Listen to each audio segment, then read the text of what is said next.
The following is a conversation with Brett Johnson, a former cybercriminal who built the first organized cybercrime community called ShadowCrew that is the precursor to today's darknet and darknet markets. He's referred to by the United States Secret Service as, quote, the original internet godfather. He has been the central figure in the cybercrime world for almost 20 years, placed on the U.S. Most Wanted list in 2006 before being convicted of 39 felonies for cybercrime, escaped from prison, and then eventually being locked up, served his time, and now is helping people understand and fight cybercrime. This was a raw, honest, emotional, and real episode.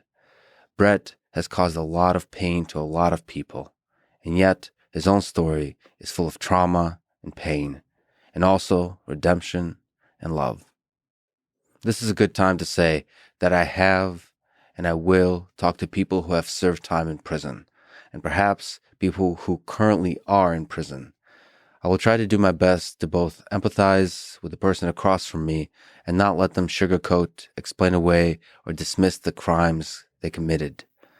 This is a tough line to walk, because if you close your heart to the other person, you'll never fully understand their mind and their story. But if you open the heart too much, you can be manipulated to where the conversation reveals nothing honest or real. This requires skill and willingness to take the risk. I don't know about the skill part, but I'd like to take the risk. I always wear my heart on my sleeve. If I get hurt for it, that's life. As I've said, I want to understand what makes a person do these crimes, the particular characteristics of their temporary or permanent madness, their justifications, but also their humanity. I believe each of us have the capacity to become both the criminal and the victim, the predator and the prey. It's up to us to avoid these paths, or to find the path to redemption. It's on each of us. It's our responsibility and burden of being human in a complicated and dangerous world. And now, a quick few second mention of each sponsor. Check them out in the description. It's the best way to support this podcast. We got Public Goods for household stuff, NetSuite for business, Blinkist for books, Masterclass for wisdom, and Onnit for health. Choose wisely, my friends. And now, onto the full ad reads. As always, no ads in the middle. I try to make them interesting, but if you skip them, please still check out our sponsors. I enjoy their stuff. Maybe you will too. This show is brought to you by Public Goods, the one-stop shop for affordable, sustainable, healthy household products. I use their hand soap, toothpaste, and toothbrush. I also use a bunch of their other stuff. Their products often have a minimalist black and white design that I find to be just beautiful.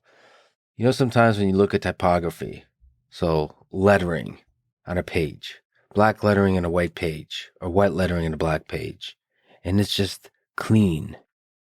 The absence of things is as important as the presence of things. And those two things interplay to create a feeling. The simplicity of the design creates a feeling. That's how I think about these products. You can go to publicgoods.com/Lex or use code Lex at checkout to get $15 off your first order. Plus, you'll receive your choice of either a free pack of bamboo straws or reusable food storage wraps. Visit publicgoods.com/Lex and use code Lex at checkout. This show is also brought to you by NetSuite. NetSuite allows you to manage financials, human resources, inventory, e-commerce, and many more business-related details all in one place. Those details are the ones that, if you don't use the right tools for the job, can be soul-sucking, at least for me. I love to focus on the idea, on the engineering, on the building, on the sort of the innovation, all the things at the cutting edge, but you can't do those things unless you manage everything else. Financials, human resources, if you're doing products, then inventory, e-commerce on the web, all that stuff. You have to figure all that stuff out. You should use the best tools for the job. Make sure the people that work on the team are ones you trust, that make you happy to be alive and wake up in the morning. All those things need to work together seamlessly. Right now, their special financing is back. Head to netsuite.com/Lex to get their one-of-a-kind financing program. That's netsuite.com/Lex. netsuite.com/Lex. This show is also brought to you by Blinkist, my favorite app for learning new things. Blinkist takes the key ideas from thousands of nonfiction books and condenses them down into just 15 minutes that you can read or listen to.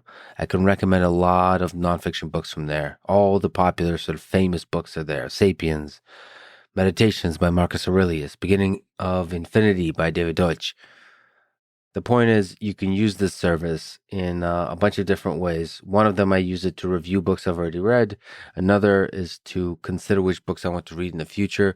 And finally, if I just don't have time to read a particular book, but people are talking about it, so it's good to kind of at least have an intuition about the key insights from those books. That's the third reason I use Blinkist, to get a quick 10, 15-minute summary of the key ideas in the book. It's amazing for that. Nowhere else better. Go to Blinkist.com/Lex to start your free 7-day trial and get 25% off a Blinkist premium membership.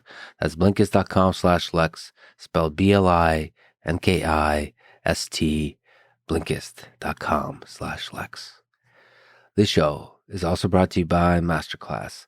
$180 a year gets you an all-access pass to watch courses from the best people in the world in their respective disciplines. The list here is just freaking insane. Chris Hadfield, Neil deGrasse Tyson, Will Wright, Carlos Santana, Gary Kasparov, Daniel Negreanu, Neil Gaiman, Martin Scorsese. I really have to talk to Martin Scorsese on this podcast. One of my favorite directors. Just a fascinating human. Anyway, his masterclass is just beautiful. Tony Hawk, Jane Goodall, and just the list keeps going. There's a lot of incredible people on there, including photography, art, film, technical stuff, science. It's just everything's on there. Artists, actors, just the best people in the world. That's who you should learn from. Get unlimited access to every masterclass and get 15% off an annual membership if you go to masterclass.com/Lex. That's masterclass.com/Lex for 15% off the annual membership, masterclass.com/Lex. Finally, this episode is brought to you by Onnit, nutrition, supplement, and fitness company. They make Alpha Brain, which is a nootropic that helps support memory, mental speed, and focus.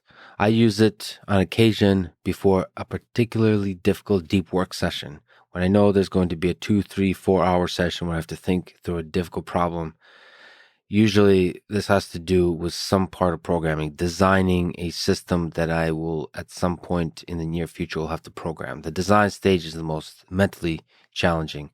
And what makes it mentally challenging is that I anticipate there's going to be dead ends where I have to slowly and calmly and patiently backtrack from and then continue making progress. So I will take Alpha Brain as a kind of super boost for the journey. It clears the mind, helps maintain focus. It's great. Go to lexfriedman.com/onnit to get up to 10% off Alpha Brain.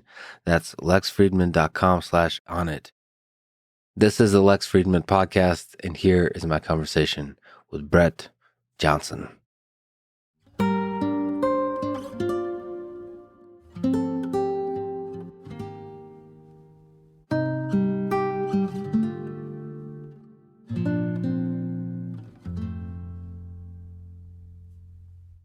You were convicted of 39 felonies for cybercrime, placed on the U.S. Most Wanted list in 2006, escaped from prison. You built the first organized cybercrime community called ShadowCrew that is the precursor to today's darknet and darknet markets. And for all this, the U.S. Intelligence Service called you the original internet godfather. So first question, how did your career as a cybercrime criminal begin? My life of crime begins when I'm 10 years old. 10 years old, man. Think about that. I mean, you were probably playing with robots when you were 10. Mm-hmm. Usually kids are doing the Lego bit, getting involved with sports, everything else. And with me, it wasn't like that. With me, I'm from Eastern Kentucky. Eastern Kentucky is one of these, it's like parts of Texas, parts of Louisiana, that if you're not fortunate enough to have a job, you may be involved in a scam, hustle, fraud, whatever you want to call it, man. I was, my parents, my mom was basically the captain of the entire fraud industry. So this is a this is a woman that at one point she's stealing a 108,000-pound Caterpillar D9 bulldozer, tramming it down the road. At another point she's taking a slip and fall in a convenience store trying to sue the owner. We had a neighbor she acted as a pimp for at one point. That's my mom. My dad. Wait. The neighbor acted as a pimp? My mom prostituted. I mean, she acted as a pimp for a neighbor. Her name was Debbie, and my mom used to sell her out. Debbie needed money, and my mom would find men for her to sleep with for cash, and she'd take a part of the cash. So it sounds like she diversified the methodologies by which she hustled. Very had that entrepreneurial spirit. Okay, we see that a lot with cyber criminals. That sense of being that entrepreneur. So, what was the motivation you think for her? Is it money? Is it basically the rush of playing with the system, of being able to know the rules and break the rules and get away with it? My mom's a complex character. She is. There's no one single motivation. So my mom was the individual. She's still alive. My mom was the individual who tested people. She wanted to know how far she could abuse you and you come back and still love her. So, and that was with every relationship she's ever had. She would cheat on the men she was involved with. She would abuse her children, me and Denise. She would psychological, physical. Oh, it was mental, emotional, physical, everything. I mean, she used to beat me and Denise with belt buckles, and that ended when she was. I forgot what we had done. It wasn't much. I think that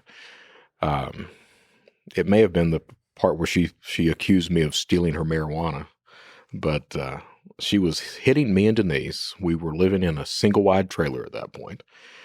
She was hitting me and Denise. We were on the bed trying to get away from it, and Denise kicks her through a closet, is what happens. And Denise stands up and she said, "You're through hitting me." And that was the last time that Mom hit us at that point. But so sorry to take us there. You're for people who know you, and people should definitely watch some of your lectures online. You're extremely charismatic and fun and jolly and whatever word you want to use. But if we look at that kind of life, there's darkness there. There's struggle there. There's a lot of darkness. So if you how did you feel if you go back to the mind of the kid you were with your mom? Was there sadness? Was there things like depression, self-doubt, all those kinds of things? Or did you see this crime, this chaos as ultimately exciting? I don't think back then I didn't view it as exciting. Now it becomes exciting when I start being involved in cybercrime. All right. But back then it was simply a means to an end was all it was. So you take a 10-year-old kid, and the way I get involved in crime is, like I said, my mom was the fraudster. My dad was a good guy. He just forgot he was this good guy. He always had these principles, but his issue is he loved my mom so much he was scared of her leaving. So if she wanted to do something, commit crime, cheat on him, whatever, he would pretty much just put up with it. The one instant. So I mean, this woman used to bring men home in front of him, tell him that, hey, I'm leaving you. I don't love you anymore. I want you to die, blah, blah, blah, blah, blah. This was my mom. There were two instances where where he can't take it anymore. And the first instance, I guess I was 7 or 8. My sister Denise is a year younger than I am. My dad actually files for divorce at that point. My mom kind of goes crazy. I was with my dad. My sister was with my mother, because that's that Eastern Kentucky mentality. Men stay with men, women stay with women. So he was filing for divorce. Me and my dad, we were living in an apartment. My mom was living with her grandparents and with her parents, bouncing back and forth between the two. And I remember I was sleeping in the bed. We had a single wide bed. My dad slept on the sofa. I woke up one night and there was some sort of ruckus in the living room. So I wake up and I walk into the living room, and my mom has a knife to my dad's throat. And basically, you're not going to steal my son from me. My mom was this individual that when she knew she went so far, like I said, she was always this person that tested. Well, can I do this to you and you'll still come back? She knew she was always also this person that if she went too far, she knew it, and she would always try to divert that into something else. All right. So she knew at that point she'd went too far. So what does she do? She gets up crying, goes to the bathroom, and pretends to slit her wrists so that my dad, Ray, will respond to that, not respond to what she's just done to him. Mm. That was my mom in a nutshell. She had a history of doing this kind of stuff. Motivations as far as fraud with her, I think with her it was, she was an LPN. She had and a very good nurse, but she didn't want to work was a lot of it. So with her, it was easier for her to commit fraud. And when I say commit fraud, it was against businesses, against people. I remember at one point she's buying over-the-counter capsules and emptying the capsules out and putting some other crap in there and selling it at a speed, and people were buying it. She did anything she could for money. And of course, I get involved with that. What happens is we were in Panama City at that point, and my mom leaves my dad.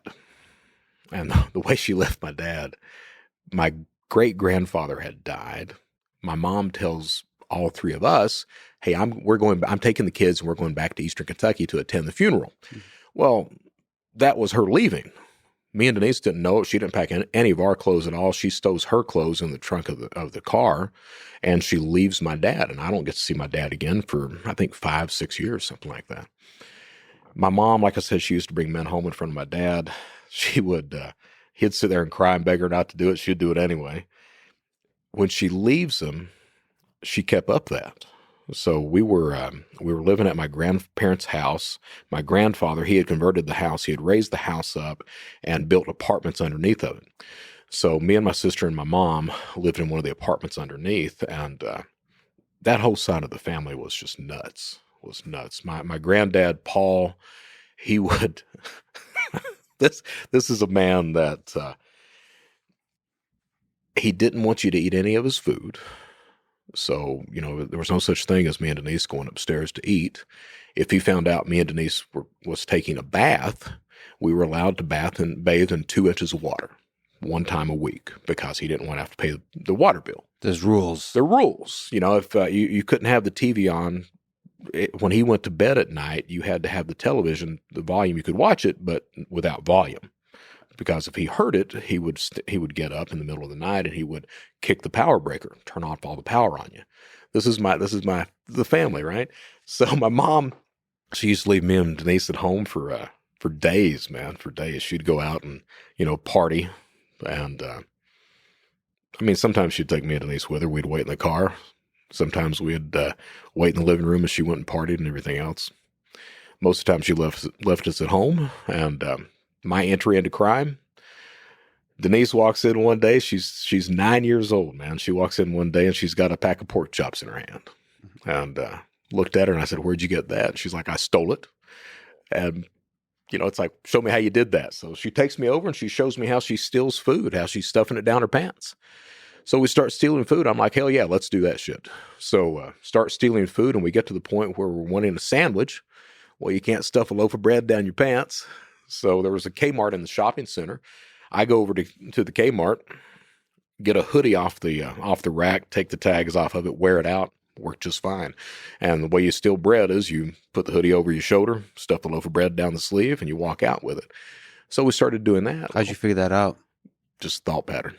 So there's like strategic thinking here. Yeah, you can't wear the hoodie and put the bread down here because you might mash the bread when you zip it up, or they might but you have to notice think through that. You got to think through it, okay. But you got to realize by this point, I'm already seeing what my parents are doing.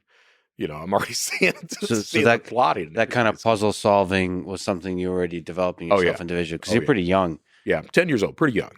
But seeing how they act, how they respond to things, and my mom, I guess you could call it a good thing. They never kept any of that hidden from the kids. Yeah, there was no discussions behind closed doors. All that happened in front of everybody. And from your young mind's perspective, seeing that kind of crime, you basically, a lot of us kind of grow up thinking there's rules you're not supposed to break.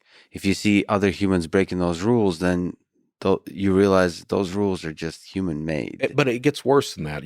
I was in an environment where there were no decent people. I didn't really meet my first decent person until I was 16 years old. Who's that? That was a high school teacher. So what happens is we start shoplifting food. My mom finds out that we've been stealing stuff, and she joins us. What's that? She joins us. She comes in. I've got the television. I've got the Atari 2600. Playing the hell out of it. Oh my god! And she starts seeing this shit. She's like, "Where'd this come from?" And I'm like, "Well, we found it." She's like, "You didn't find that." Denise stands up. We stole it. My mom, show me how you did that. And she gets her mom too to join in. And she used to run me and Denise as these little shoplifters. We'd take, we'd steal stuff for her, or we would distract security, and her and my grandmother would steal stuff. They got caught doing that. But that's the entry into crime. And Denise, I'm adamant, and I kind of mean it. Mm-hmm. But the truth is, I say, and I do mean it, that I'm responsible for my choices as an adult. All right. I believe that when you're a child, you can't control that. The adults in your environment control what you do. Yeah. All right. Once you're an adult, though, your choices are yours. Now, that being said, there's some,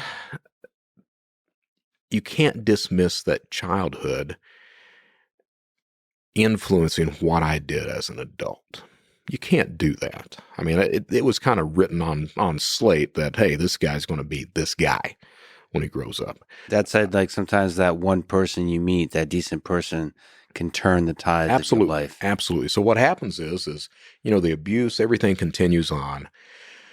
When I'm 15, my dad was in Panama City, Florida. My mom was in, we were in Hazard, Kentucky. She was dating this guy.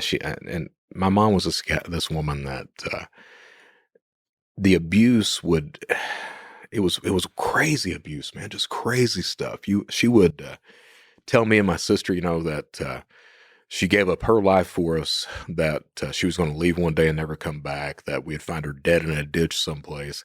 She'd go out and date these men, and she'd come back and she'd talk about how these men were abusing her. So she'd be dating this guy, and she'd come back and she'd, start talking about how he had tried to rape her, trying to get me to respond to that. And I would respond to that. Make no doubt, I would respond to that. Well, what happens is, and I knew that, I don't know if I knew it was abuse at that age, all right, but I knew things were fucked up. And I was talking to my dad in Panama City, and I really had it in my head that I was going to go down and live with my dad. And I called my dad one day. I was set to go to, me and my cousins were going to go see Return of the Jedi. It had came out again in the theaters. So I called my dad. It was a Sunday. Called my dad, and he told me he had either gotten married or he was about to get married to this woman. And basically, Brett Johnson wasn't going to go down to Florida. I was going to stay in Hazard. I had to call my dad from a payphone, but the result of that was I walked into a hospital, got in an elevator, and a woman got in the elevator at the same time, and I snapped and beat the hell out of her right there. And I was 15. Didn't really know what the fuck happened. Didn't really know, but just anger came from somewhere. Yeah. And the elevator beat the hell out of this lady. Turned out she looked a shitload like my mom. But the elevator doors open. One of the security guards, I played basketball with his son, so he saw me immediately. I knocked the hell out of him, took off running, made it back to the house where my grandparents were. They didn't know what had happened, so I didn't say anything. About an hour later, Kentucky State Police, they pull up in the front yard, and two of them get out, and I'm sitting on the front porch, and me and my cousins are, and they start walking up. Well, everybody starts walking out of the house. And I'm like, I just remember saying, what do you want? What do you want? Well, you knew what they wanted. They wanted to arrest Brett Johnson. And they arrested me. I went in and I told them everything. Spent 3 months in a county jail. They didn't have juvenile facilities in that county. So I spent 3 months in solitary, went to trial, pled guilty to assault in the first degree. The judge sentenced me to time served and a psychological evaluation, where they sent me to Louisville, Kentucky. And I spent 30 days up there. They cut me loose. They wanted me to have counseling after that, and never went to counseling. Wanted to, but mom was like, don't need it. And so never went to counseling. And I became this pariah in the county. It's crazy, man. I mean, not a day goes by that I don't think about that moment in the elevator. Yeah. And what happens is you're 15. Fuck, man, you're 15. So I go back to the high school that I was in, and I'm this piece of shit. So everybody knows the outcast. Everybody knows. So I moved. We moved. We were in Whitesburg at that point. I finished up the year there and moved to back to Perry County, which is where Hazard is. So we moved there, and they've got 3 high schools there. They've got MC Napier, they've got Hazard High School, and then they've got Dills Combs High School. So me and Denise were within half mile of MC Napier. Show up there the first day of school, and I met, me and my mom and my sister were walking into the school, and the kids won't let me in. The kids stand out there. He's not coming in.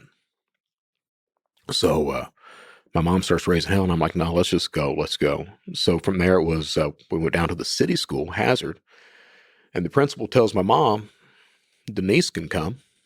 He can't. So my mom wants to raise hell, and I'm like, no, let's just take me to this other school. So this other school was like 15 miles away, and country school, country high school.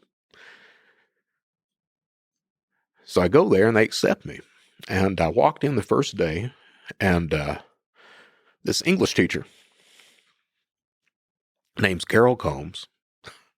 I walked in and handed her the paper. She was my homeroom teacher. And she heard this voice, as the way she explains it today. She heard this voice. And she looks up, and she was like, son, have you ever done any drama before? I'm like, no, ma'am, but I'm interested in the academic team. I was this quick recall guy, right? And she's like, no. She's like, drama. And I'm like, no, I'm not interested in theater. I'm interested in academics. Well, she was the head of the drama department and head of the academics department. So the deal was, tell you what, you can get on the academics team if you start with theater too. And I was like, okay. So what happens is she was the first decent person I met in my life. And she became this kind of surrogate mother to me. So under her tutelage, I become one of the top academic team guys in the state. I was captain of the team. I was this just scourge across all the counties in that part of Kentucky. If we had a meet, it was like, Jesus Christ, that's Brett Johnson. And, it was like, she used to tell people the high school that I came from was Whitesburg. And the first time that Whitesburg came against us, she told me, I was talking to her about a year ago, and she told me, she's like, Brett, she said, that first meet against Whitesburg, she said, the captain came in, looked at you, and said, oh, you've got that Johnson boy on your team? And she said, my response was, that Johnson boy is our team. So, but did that. And then with theater, I ended up my senior year, I won Best Actor and Actress in the state. Only guy to ever do that in the state. So did pretty well, man. Did pretty well. Had scholarships coming out of high school and everything else, and I'm the idiot that turned them down. Ask you a funny question. Yeah. You'd make a hell of a, I mean, of all the many things you could probably do, you would make a hell of a actor. I'm very good on stage.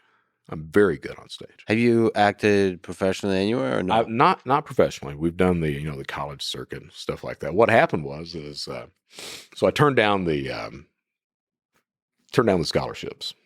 Scared of leaving, I guess is what it was. Starting community college, and the community college there hires a new theater director out of California. Well, he knew the guy that ran the San Jose State Theater program. A guy named Edward Emanuel was his name.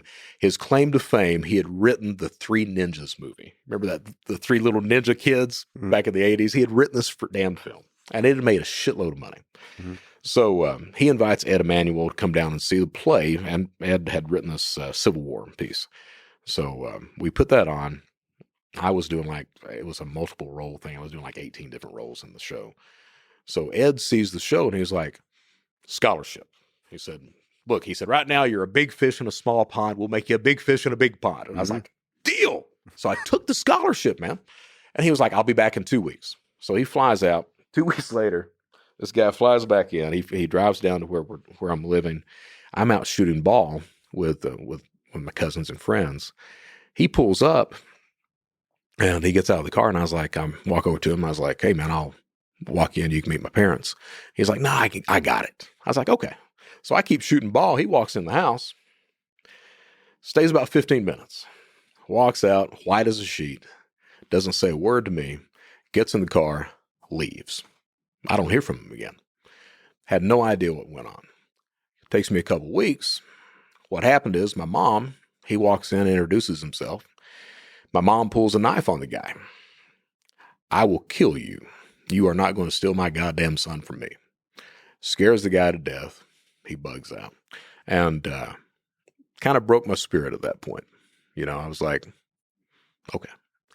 So went into just full-fledged into scams, crimes, everything else. I had already been, when I was a minor, I'd already been kind of brought up on that side of the family with the crimes that they were doing. My mom was, drug trafficking, the pimp stuff, illegally mining coal, charity fraud. Illegally mining Yeah, wildcatting coal. So you... Can you explain that? Yeah, so to properly mine coal, you have to get a permit, all right?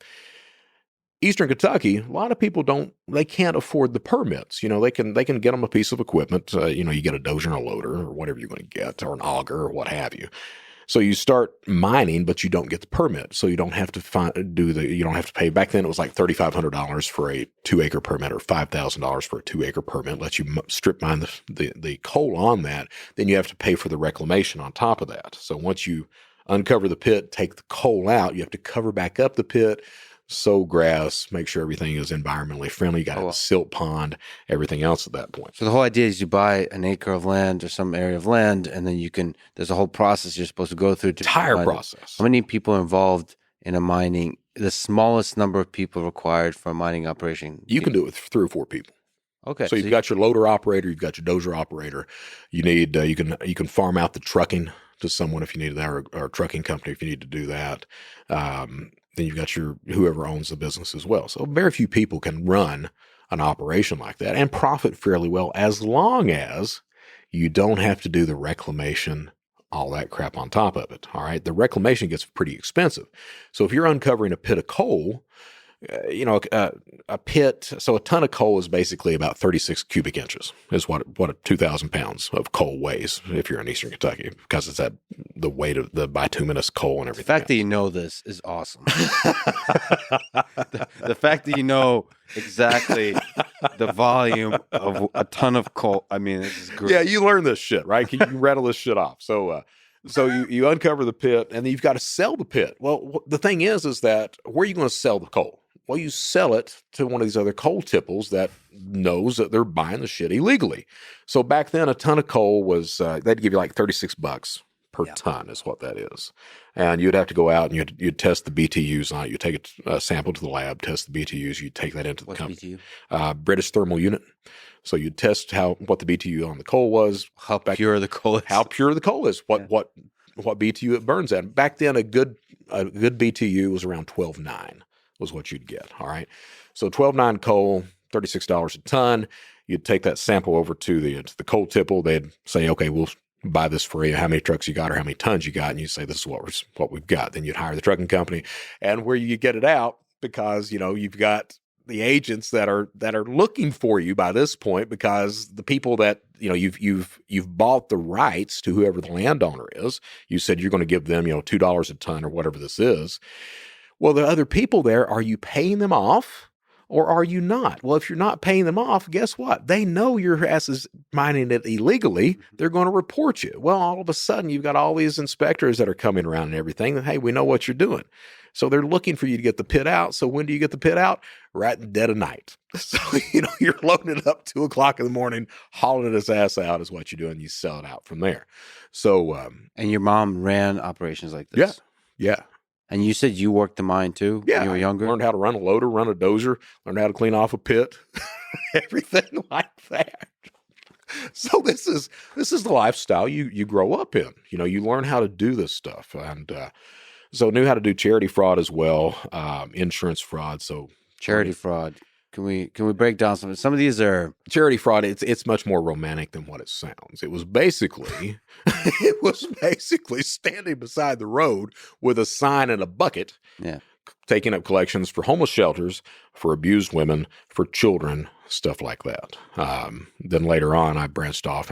When I started off on my own, I would set up my own charity company and do some telemarketing and go on by and collect checks and things like that. We're going to talk about that. But actually, can we just step back and talk about your mom and your dad?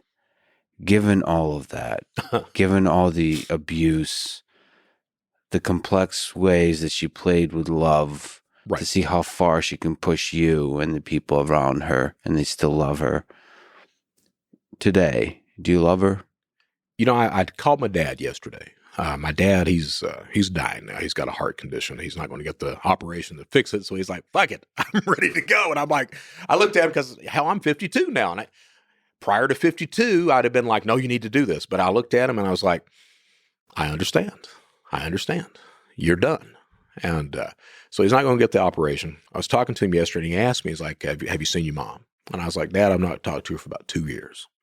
And I told him, I was like, I love my mom, but my mom is not a good person.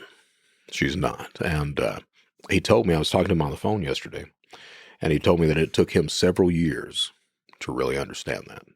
He loved her too, but it takes, when you're getting abused like that, especially my dad came from a good family, everything else, and, upstanding family.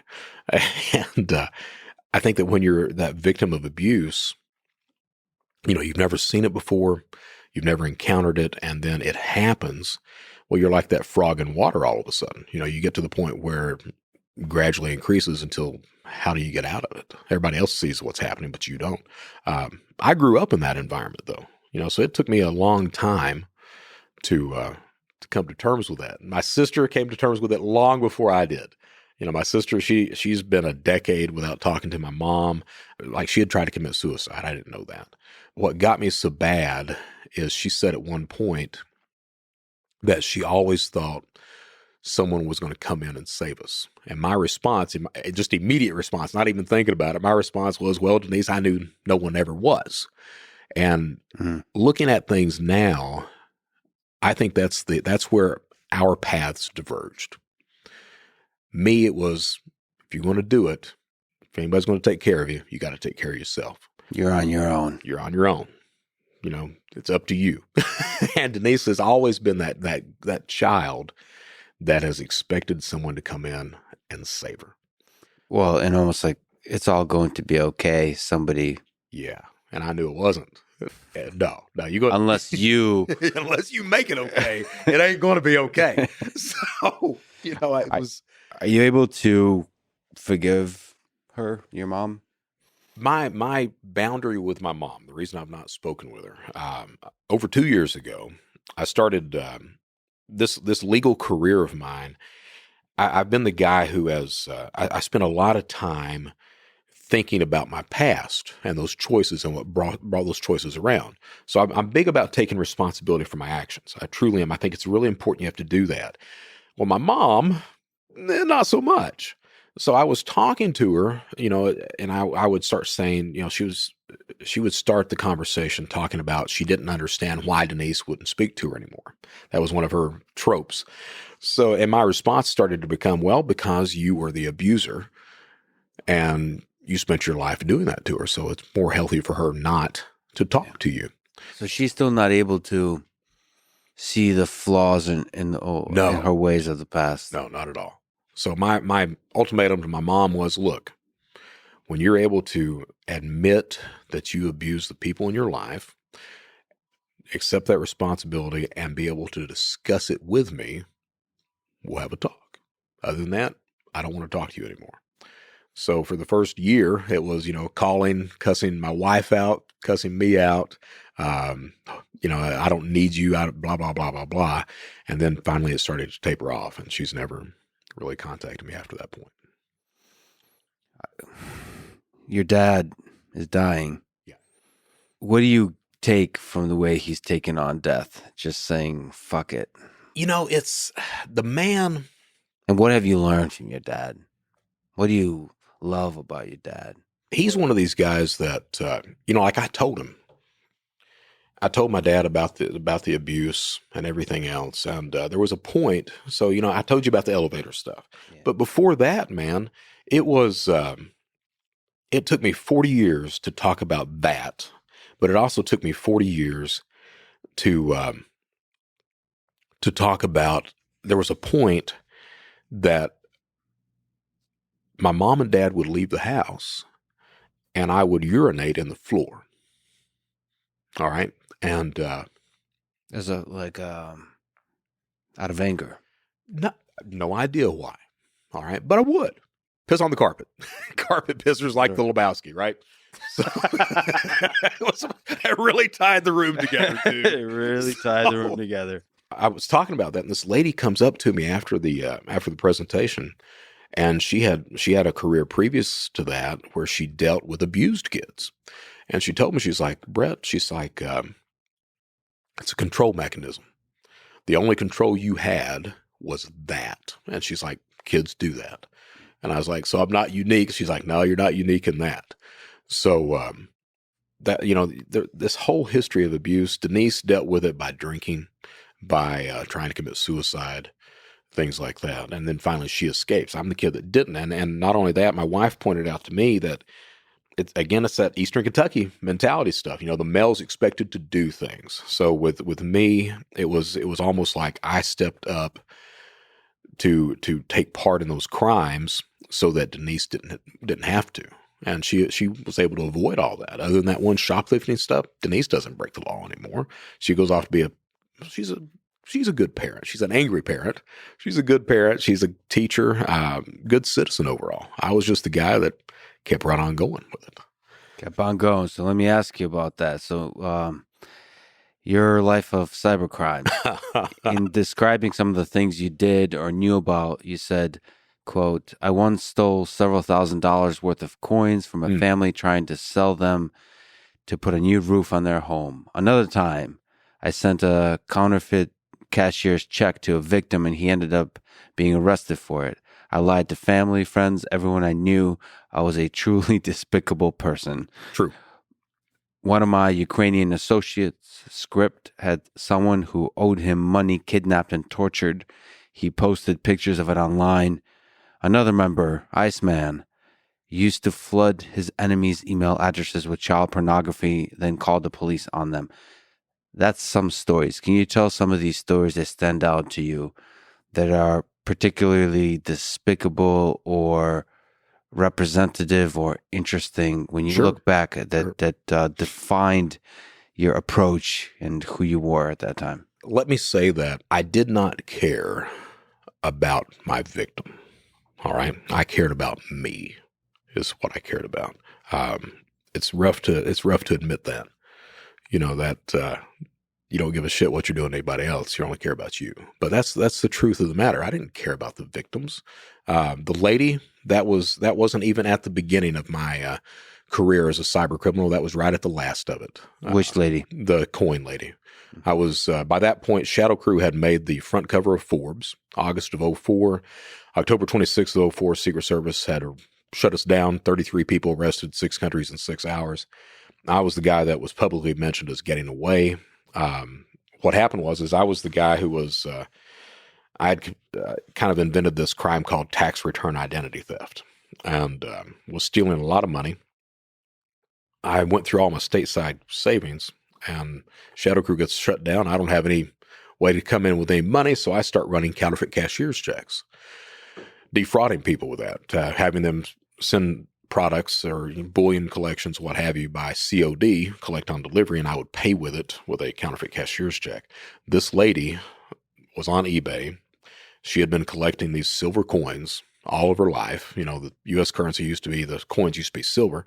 So she had a whole collection of these things, like, I don't know, 80, 90 pounds of this stuff. And I'm a very good social engineer. So convinced her that I was a legitimate person, that, hey, send it to COD. You can use my FedEx account to do that, or my UPS account to do that. I'll pay with a cashier's check. You can take it in, same as cash. She believed that. She was even on the ad, and we talked on the phone and everything else. She had told me that she was a single parent, and it was the only money that she had to put a roof on the house for her and her kids. And I didn't give a damn. What was more important was me at that point. Can I ask you a question about the social engineering aspect? So maybe specifics like the methodology, email, you said phone. Maybe you could discuss this process from a bigger philosophical perspective. Sure. Of what is it about human beings that makes them possible to be socially engineered, to be victims of fraud? So first, let me say that I became a social engineer as a child.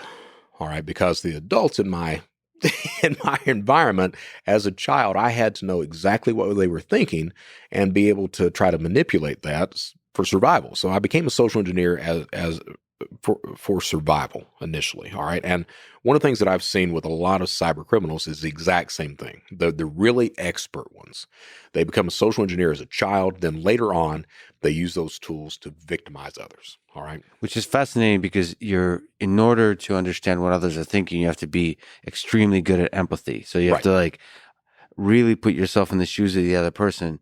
And Absolutely. Yet, in order to do cybercrime, you have to not care about the pain that might cause them once you manipulate them. So you have to empathize and yet not care. Exactly. And I would argue that is not a sociopath, because a cyber criminal, and I was no different, most cyber criminals justify those actions. So the justification becomes what's important. With me, the justification was, well, I did it for my family. Did it for my wife. Did it for my stripper girlfriend. Yeah. So, and I believe those justifications. I heard that one. Yeah. So, because I care about love a lot. Yeah. So the big picture of that is trust. How do you establish trust with a potential victim? Yeah. All right. Now, I would argue online that trust is established through a combination of technology, tools, social engineering. Yeah. All right. So we trust our tech. We trust our cell phones. We trust our laptops. A lot of times we don't understand how they operate, but we trust the news that comes across the line. We trust the phone numbers that show up.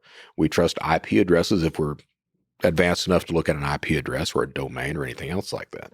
Criminals use tools to manipulate that. Spoofed phone numbers, spoofed browser fingerprints, whatever that may be, whatever the tool may be. Then that lays a base level of trust.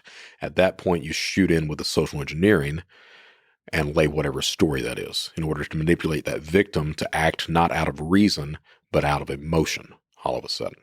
This is fascinating about the way humans interact with the world, which is you're almost too afraid to not trust the world. You have to find a balance. You have this. You have a lot of sort of conspiracy theories now about distrusting institutions and thinking like everything around us. It's like I've been listening to people who believe the Earth is flat, and that conspiracy theory is fascinating to me because it basically says that you can't trust anybody. Right. That like everything you hear is a lie. So that's one. You can live that life. or you can live a life where you're just naively trusting everything. And we as humans have to, because that life is kind of full of happiness if nobody screws you over. Right. Because you meet people with the joyful heart and you get excited and all that kind of stuff. But if you do that too much, you're going to get burned. So you have to find some kind of balance in terms of optimizing happiness where you trust, but verify. And on the internet, that becomes really tricky. You're almost too afraid to distrust everything because you'll never get anything done on the internet. But then if you trust too much, you can get screwed over. And so the social engineering comes in where you're like, I'm not sure if I should trust this. You kind of help them build the narrative where it's like, it's good. It's good. And a lot of the times that social engineering is just feeding into what the victim wants to believe. Yeah. All right. It's not really coming up with a brand new story at all. It's just knowing what that victim is, what the motivations of that victim is, feeding into it at that point. So you have to, again, that social engineer has to almost immediately know what's driving that person that they're talking about. If I'm working on a phone, talking to someone over the phone, I have to know within seconds what I need to say, how I need to act to interact with that customer service agent or whoever I'm talking to on the other end of the line. So fascinating because you truly are empathizing with the other person. What is it? This businessman, Steven Schwarzman, I've talked to a few times. He mentioned this thing that, the way you build deep relationships is you really kind of notice the things that people are telling you, like what they want and what they're bothered by, what are their big problems in their lives, because everybody's saying that all the time, and most of us are just ignoring it. Right. But if you take the time to listen, you know somebody at that point. Yeah. Absolutely, you do. Then you have to be able to dismiss it. Dismiss it after. You're looking for that just to see how I can manipulate that is what you're trying to do.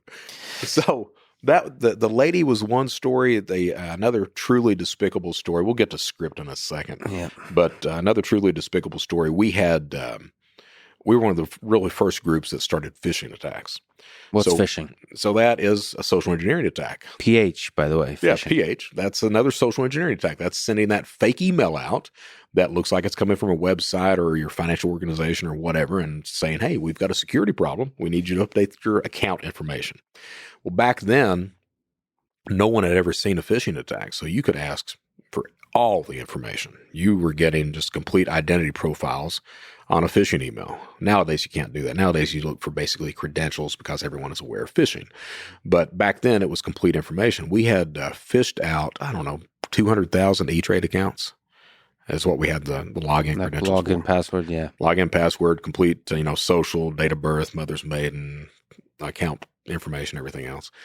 So we had access to those E-Trade accounts. E-Trade initially had no security in place. So you could cash out the account, ACH the money out to whatever account you wanted to, went through just fine. Ate them alive on that for 4 to 6 months. E-Trade got to the point where you couldn't do any ACH coming out. They locked everything down. Well, you're still sitting on thousands of E-Trade accounts. How do you make money on that? It's a good question. Yeah. So what you do is you find some fat cat that's got his retirement, invested in blue chips. Same time, you find a penny stock. You open up a brand new account, buy into that penny stock, cash the fat cat out, buy into that same penny stock, pump and dump schemes all of a sudden. So you're destroying people's retirement accounts for just a few $1,000s. Bam, bam, bam. Wow. And of course, E-Trade's response is not our problem. It's your problem. You shouldn't have given up your password or what have you at that point. And you still see that issue today with Zelle scams and things like that. Which scam? Zelle. So, the instant payment that so the same kind of operations, same type with different payment mechanisms. You find an easy way to exploit a system, and typically the financial organization, not our problem. Our system's secure. It's the humans. It's their errors. Well, not really. You've got some culpability in that, and you're just trying to avoid paying the part of the bill is what's going on. One of the things, just to stay on phishing for a bit, is it really makes me sad because there's been people on all kinds of platforms, like including YouTube comments, but emails too. They figured out emails somehow. So people are now seeing the followers of this particular podcast who are fans. They're finding them on platforms like LinkedIn and YouTube and so on. And they are figuring out ways to get to those people by another channel, Right. which I suppose it seems more authentic to those people. Right. So they send them an email from what looks like me, and with this like loving. It's the interesting thing. The emails sound like something I would write. So these aren't even at this stage. It's not even. It doesn't feel automated, or if it's automated, it's there's a human in the loop that's really fine tuning it to specific. Or maybe I'm very predictable, but it's very loving in the way I would write a message. Well, and so think about that. All right. So when phishing first comes out, you could look at the language of the text or the website and say, if you were paying attention, that's so okay. So that's not an English speaker who wrote that typically. All right. But as time has went on, as the awareness of what a phishing attack looks like, we have people that are sitting down now and making sure that the language is proper. It gets worse than that, though, if you look at business email compromise. All right. So the way a business email compromise typically works is the attacker will find a payroll person, find a CEO.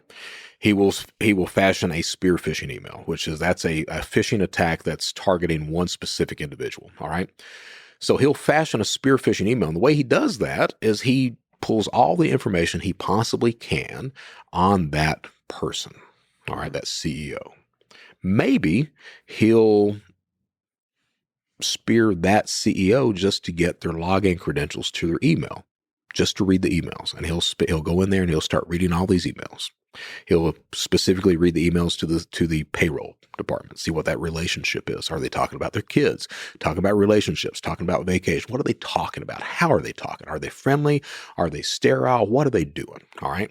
So then he decides, well, I'm going to go ahead and spearfish the payroll department as well. So then he spearfishes them, gets those credentials. At the same time, he creates a Unicode domain in whatever the company name is. All right. So instead of that English alphabet I, he's got that Russian letter that looks like an I, but without the dot on top. Yeah. All right. Comes back into the email, into the payroll email, blocks the real CEO's email, replaces that with the Unicode email that he's got, and then sends out a message using the correct language, the correct relationships, everything else, and says, hey, we're updating our account status. I need you to send this payment instead of over here. They've set up a new account. Send all payments over here now. Mm-hmm. And that is business email compromise in a nutshell. All right. Works great.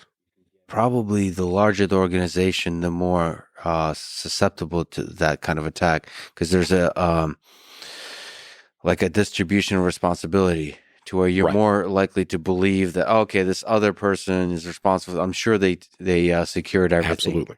I'm okay listening to this. All right. So that's business email compromise, and it's those crimes, and it's one of the things you see about cybercrime. Cybercrime is not really sophisticated. It's not. The attacks are not sophisticated. The stat is 90% of every single attack uses a known exploit. It's not the stuff. It's not 0-day attacks. Yeah, they're out there.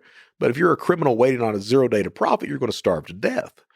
The meat and potatoes are at 90% known exploits. And then the rest is, well, you're saying it's, maybe you mean it's not technically sophisticated, but it's social engineering sophisticated. Very sophisticated on that end. Very sophisticated. I mean, it's a fascinating study of that establishment of trust, and then using that trust to defraud that victim. That is something. I wish, obviously, all of these folks are really good at hiding. I wish you could tell their stories in the way, which is why you're fascinating, is you're able to tell these stories now, because it is studying human nature by exploiting it. But you get to understand like our weak points, our hope, our desire to trust others. Also, sort of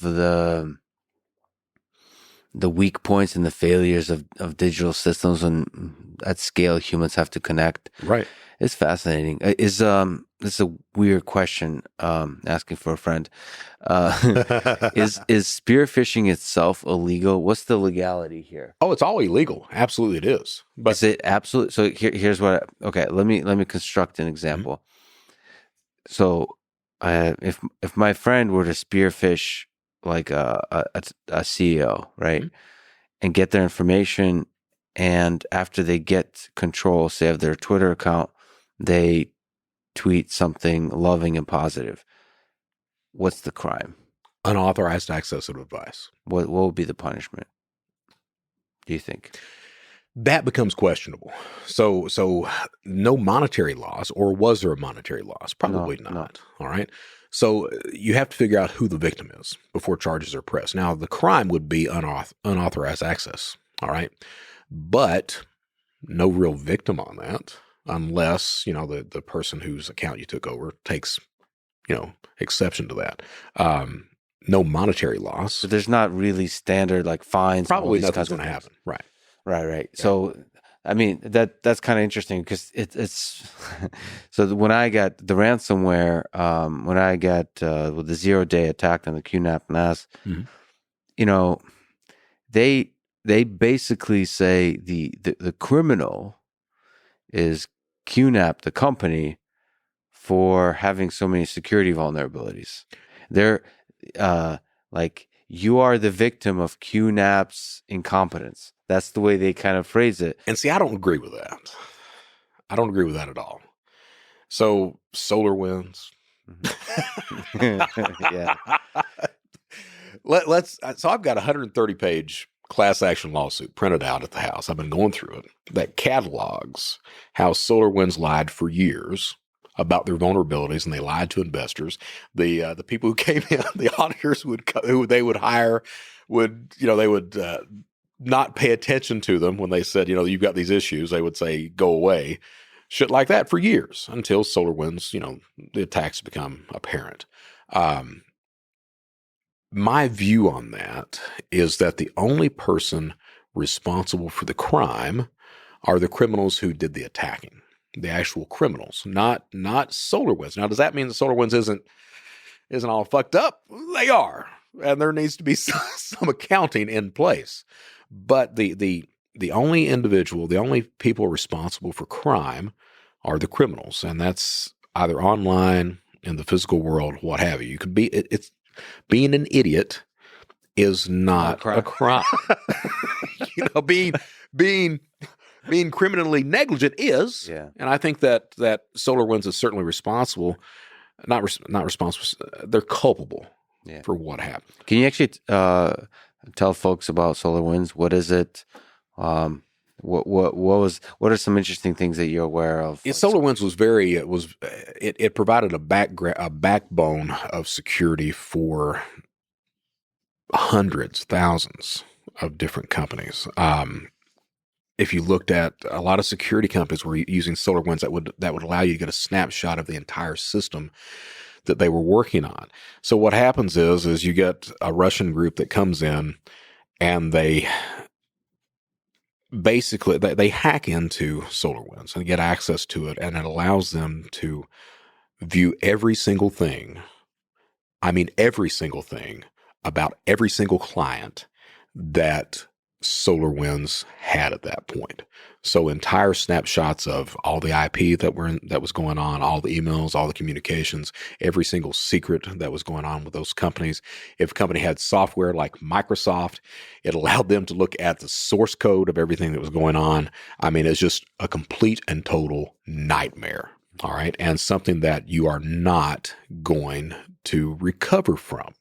You're not. I mean, it's done at that point.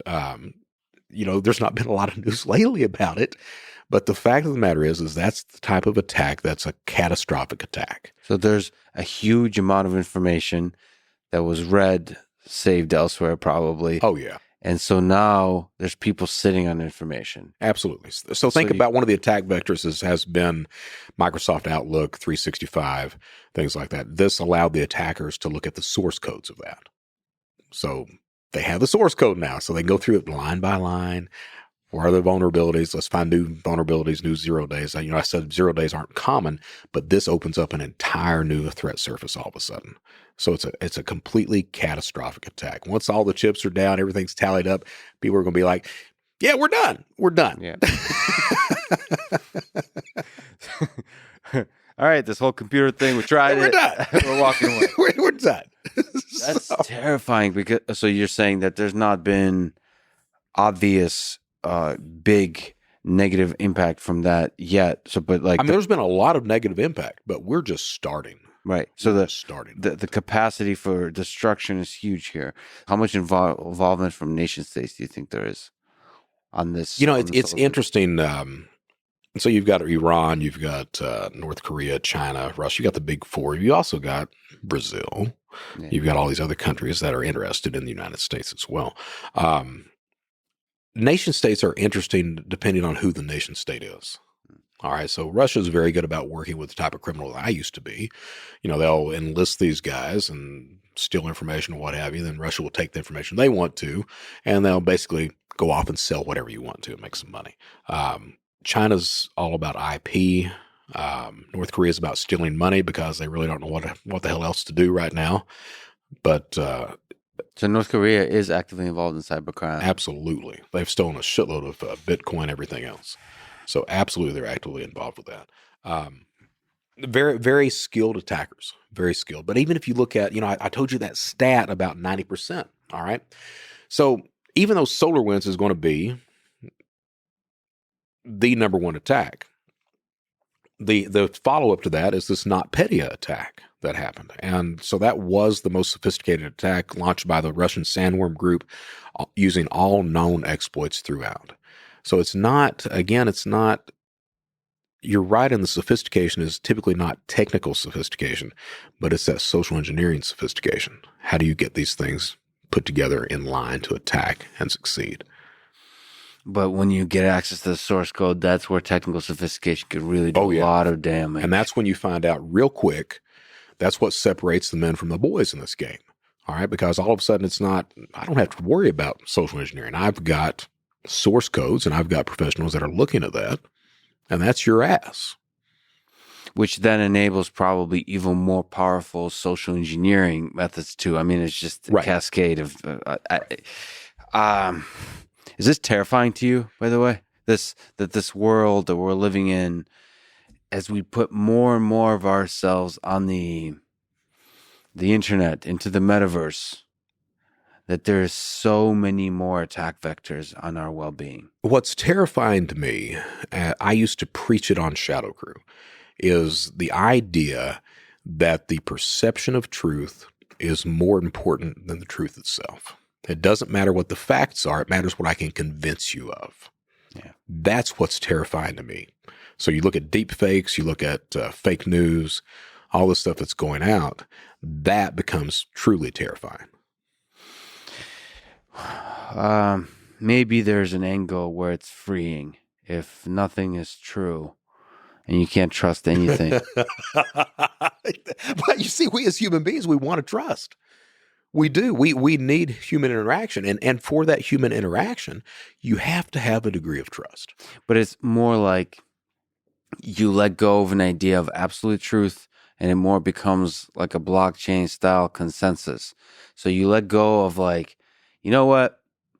There's this human dream. You get this on the internet. You get like facts as if there's at the bottom, there's one turtle that's holding this like scroll that says, these are the truths of the world. The problem is, I mean, maybe believing that is counterproductive. Maybe human civilization is an ongoing process of consensus. And so it's always going to be, everything is shrouded in, you can call them lies or you can call them inaccuracies or you can call them delusions. It's constantly going to be a sea of lies and delusions, but our hope is to over time develop bigger and bigger islands of consensus that allows us to live a stable and happy society. Don't call it true. Call it a stable consensus that creates a high quality of life for the inhabitants of the island. I like it. I like it. We're going to agree. And on then this. don't use Outlook. No, I'm just kidding. So maybe step back. You mentioned. I'd love to talk about ShadowCrew. Maybe this is the right time to actually.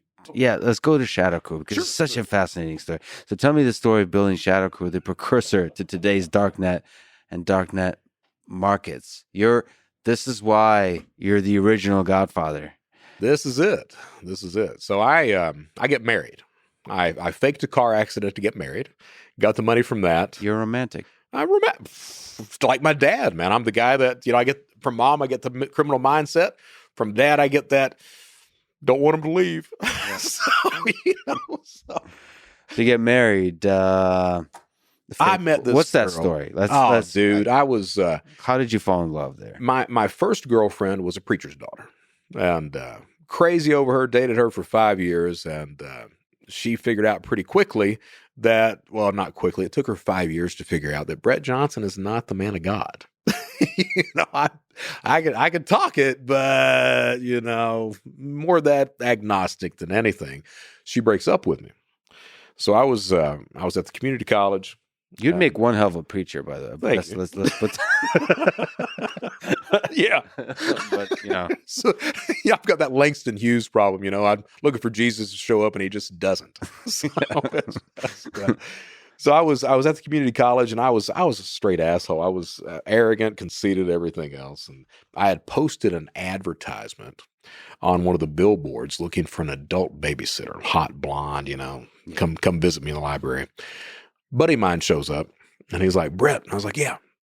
He's like, hottest girl in school, right down the hall. And I was like, serious? He's like, yeah. And I was like, let's go see. So I walk over and there's these two guys that are hitting on her. So I just walk up and me and Todd, that was my buddy, walk up and I'm just sitting there and listening. And they're giving the spiel and everything. And she's just kind of taking it in. Finally, I looked over and I was like, you want to get out of here? And one of the guys looks at me. He's like, hey, we're talking to her. And I was like, well, you're talking at her. You're not talking to her. I'm about to save her ass from you. Damn, that's a smooth pickup line, by the way. If I've ever heard one, that's good. You want to get out of here? So start dating. And she was the girl that screwed my brains out, man. And I head over heels. We got married 6 months later. 6 months. That's what love does. That's what it does. And she didn't know I was a crook. She had no idea. She knew I was very bright. She knew I did a lot of theater, stuff like that. Got a job I was in Hazard. There was no jobs to be had. So I got a job in Lexington because we were going to be moving to UK. Got a job in Lexington at Lexmark testing printer boards, circuit boards. So I would leave on a Thursday night, work 3 18-hour shifts at Lexmark, come back home on Monday. Got married, faked a car accident to get the rest of the money that I needed to get married. And the faking on that, man, I had bought a Chevy Spectrum at a car auction, gave like $500 for it. My aunt had previously defrauded USAA insurance on a car accident. And she was telling me all about it. She's like, look, go down to this chiropractor, make sure you get the insurance where they'll pay for a rental car. They'll pay lost wages. I was like, they pay lost wages? She's like, yeah, they pay lost wages. I was like, She's like, by the way, you work for me. And I was like, I work for you. So and you get to define the wage. And you can also define how long you were unable to work. Exactly. And the chiropractor will sign off on any damn thing. All right. So my cousin, Ronnie, he figures out that he finds out I'm going to fake this car accident. So he comes to me. He's like, hey, man, can I get in on that? I was like, yeah, man, you get in on that. So this kid, he's 5 days younger than I am. This kid, he goes to the dentist the day that we're faking it, has a tooth pulled, tells the dentist not to numb it, not to stitch it, just pull it. So he shows up. He shows up the day that we're driving out to fake the accident. He's got blood all over his shirt. He's still bleeding out of the mouth and everything else. I'm like, are you okay? And he's like, yeah, man, it's going to be good. It's going to be good. I'm like, okay. So my mom, by this point, I'm living with my grandparents. My mom is up in the head of a hollow. So we're like, we'll just do it up there. We'll go act like we're visiting my mom. On the way back out, ran over a mountain. I was like, okay. So we go visit and everything. come back out that night, run over the side of the hill. Me and Ronnie walk back up. Of course, it totals the car. Walk back to my mom's, acting like we've wrecked. She knows what time it is and everything else, and file the claims. So that gets the money to get married, and me and my wife moved from Hazard to Lexington. And I'm the kid that my crime usually, if I was a single guy, wouldn't break the law. Wouldn't, I would be all right, you know. But females involved, oh yeah, got to spend the money, got to show them gifts. Everything else was never enough to show love in some sort of healthy way. Always had to go overboard, and typically it was buying some or stealing some sort of expensive crap. So that was the thing. That was the way you show love, is by buying expensive gifts or something overboard. Back then, with Susan initially, it was don't worry about working. I got it. Mm-hmm. You just worry about going to school. She was a music major. I was like, you just worry about going to school. So don't worry about cooking and cleaning. I got it. So not only was I this guy that was going overboard, but I was kind of a control freak too, right? So no, I got it.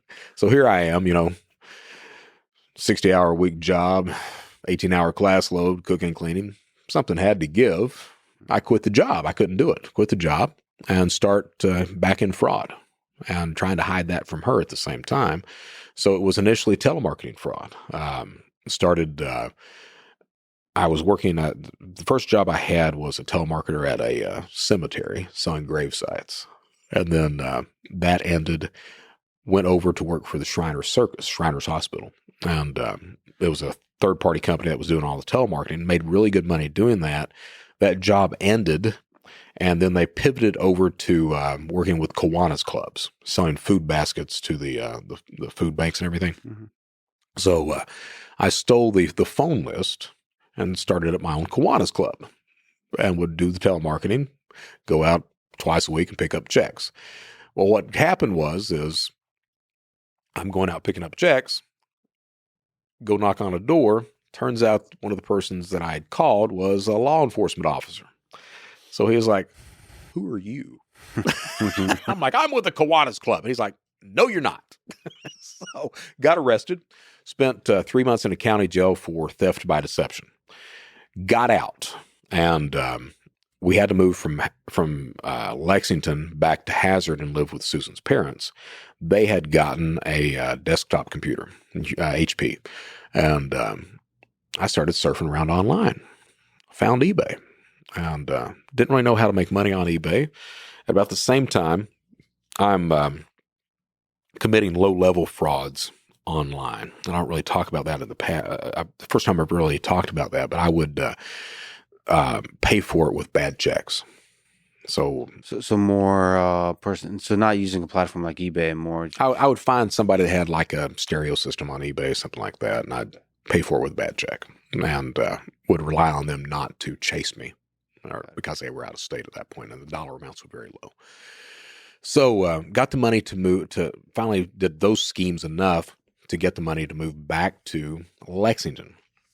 Got to Lexington, and by this point, I'm doing these, like I said, these schemes on eBay, and I'm like, there's got to be a better way to make money on eBay. Got to be. So didn't really know how. One night I'm watching Inside Edition with Bill O'Reilly, and they're profiling Beanie Babies. So I'm sitting there watching, and the one they're profiling is this one called Peanut the Royal Blue Elephant, selling for $1,500 on eBay. I'm sitting there going like, shit, I need to find me a peanut. So my initial thought was, well, there's got to be one in one of these Hallmark stores in Kentucky someplace. So I skipped class the next day, went out around to all the Hallmark stores looking for Peanut. No, idiot. He's on eBay for $1,500. So after a few hours of that, I'm like, turns out they had little gray Beanie Baby elephants for $8. Picked up one of those for $8, stopped by Kroger on the way home, picked up a pack of blue Rit dye, went home, tried to dye the little guy. So that was a nightmare. Turns out they're made out of polyester. Get them out of the bath. Looks like they've got the mange. And what happens is, I'm trying to dye the damn thing. I'm like, well, that's not going to work. That's just not going to work. So I got online, found a picture of a real one, posted it on eBay. And I was like, well, what I can do is I can claim that's the one I've got, and then maybe claim that it got messed up in the mail. and work out like that. So posted a picture of a real one online. Woman thought I had the real thing. She wins the bid. That social engineering kicks in immediately. I didn't want to be on the defensive. I wanted to put her on the defensive. So as soon as she wins the bid, I send her a message. Hey, we've not done any business before. I don't even know if I can trust you. What I need you to do protects us both. Go down to the U.S. Postal Service. Get 2 money orders totaling $1,500. Send them to me, issued by the U.S. government. That way we're both protected. As soon as I get the money orders, I'll send you your animal. She believed that. Didn't ask any questions at all. She believed that. Sent me the money orders. I cashed them out. Sent her the creature. Immediately got a phone call. I didn't order this. My response, lady, you ordered a blue elephant. I sent you a blue-ish elephant. Mm-hmm. And she got pissed. And she kept calling. What I found out, and that's really the first lesson of cybercrime that most of these criminals, including self, learns. If you delay a victim long enough, just keep putting them off. A lot of them, they get exasperated, throw their hands in the air, walk away. You don't hear from them. And none of them, to this day, none of them complain to law enforcement. They eat it. So it's a mixture of like you're exhausted by the process, so it's just easier to walk away. And second, almost like an embarrassment. So there's a whole slew of reasons, all right? There's the exhaustion, certainly. There's the embarrassment. So if you look at it today, where does the embarrassment come from? Well, the media, family members, we're all very good about blaming the victim for crimes. Why would you click on the link? Why would you send money to somebody you don't know? Blah, blah, blah. So you've got that's going on. You've got the issue of who do you complain to? Back then, you didn't know. Do you complain to local police? Because she's in another state. So which local police do you complain to? Do you complain to the feds? Well, it's not, the dollar amounts aren't high enough to complain to feds. Feds are going to tell you to go local. Local is going to tell you, hey, it happened in Kentucky. Complain to them. Kentucky's going to tell you, well, shit, you're over there. We need you to come in. So there's this whole issue of jurisdiction, of the blame factor, everything else. So I got away with that crime and did it under my own name at that point. Kept going. And got better at it, started to understand how to hide identities, things like that. Started selling pirated software. Pirated software led into installing mod chips. It was for, the initial pirated software was Sega Saturn, PlayStation 1. Well, you had to have a mod chip in those to play the pirated discs. So I started selling and installing mod chips. That led into installing mod chips into cable television boxes so you could watch all the pay-per-view, which in turn led into programming satellite DSS cards, those 18-inch RCA satellite systems. Pull the card out of it, program it, turns on all the channels. Started doing that. Can we just pause? Mm-hmm. That is very entrepreneurial. So just technically. So there's laws and rules that you're breaking nonstop. So there's also legitimate ways of doing that, which is break the rules of the conventions of the past. That's the first principles thing. That's what Elon Musk and his ilk do all the time. Right. That is guts and brilliance. But when it's crossing the lines of the law, actually sometimes the law is outdated. The thing is, as a human being, you have to then compute the ethical damage you're doing, like ethically, right, the damage you're doing about other human beings. That is fundamentally the thing that you're breaking. Is you're adding to the suffering in the world in one way or another, and you're justifying it. But in terms of me, sort of as an engineer, that is some gutsy thinking. That's how Woz and Steve Jobs thought. Sure, that's innovation. And maybe just think if you can introspect your thinking process here, this is a new, I like how you remember that it's an HP. This is a totally new thing to you. Computers is yet another domain. How are you figuring these puzzles out? Presumably mostly alone? Alone. When you were thinking through these problems, alone. This is a strange question to ask, but what is your thinking process? What is your approach to solving these problems? So the approach is you do something and you fuck it up and you think back, okay, how do I fix that? So you fix that aspect, you commit the crime again, and it goes a little bit further and it screws up. Okay, how do I fix that? What's the issue on that? How do I fix that? So there's not a deep design thinking like later on it becomes that. Once you lay that groundwork of the way these schemes are working, all right, it becomes that, and you can apply that to other things in cybercrime as a whole. All right, but initially it's basically trial and error. You've got a problem. How do you solve that problem? All right. So I'm committing these crimes under my name. How do I solve that? Well, one of the first principles that we started to teach on ShadowCrew is all crimes should begin with identity theft. That's one of the main first principles that a lot of people to this day still don't really get. All right. Why would I commit a crime under my name if I can do it under your name? So that's one of the big buffers, and that takes trial and error to get to that point where you start to understand that's the way crime should operate if you're a criminal. All right, but with me, it's trial and error. It's that childhood where that mindset is kind of ingrained in you, where you're looking for ways, non-traditional ways of getting around things or getting through things. Yeah, one of the questions I'll probably ask this later is, there's also a unique aspect to the outcome of what you were doing, which is you didn't get caught for a very long time. Right.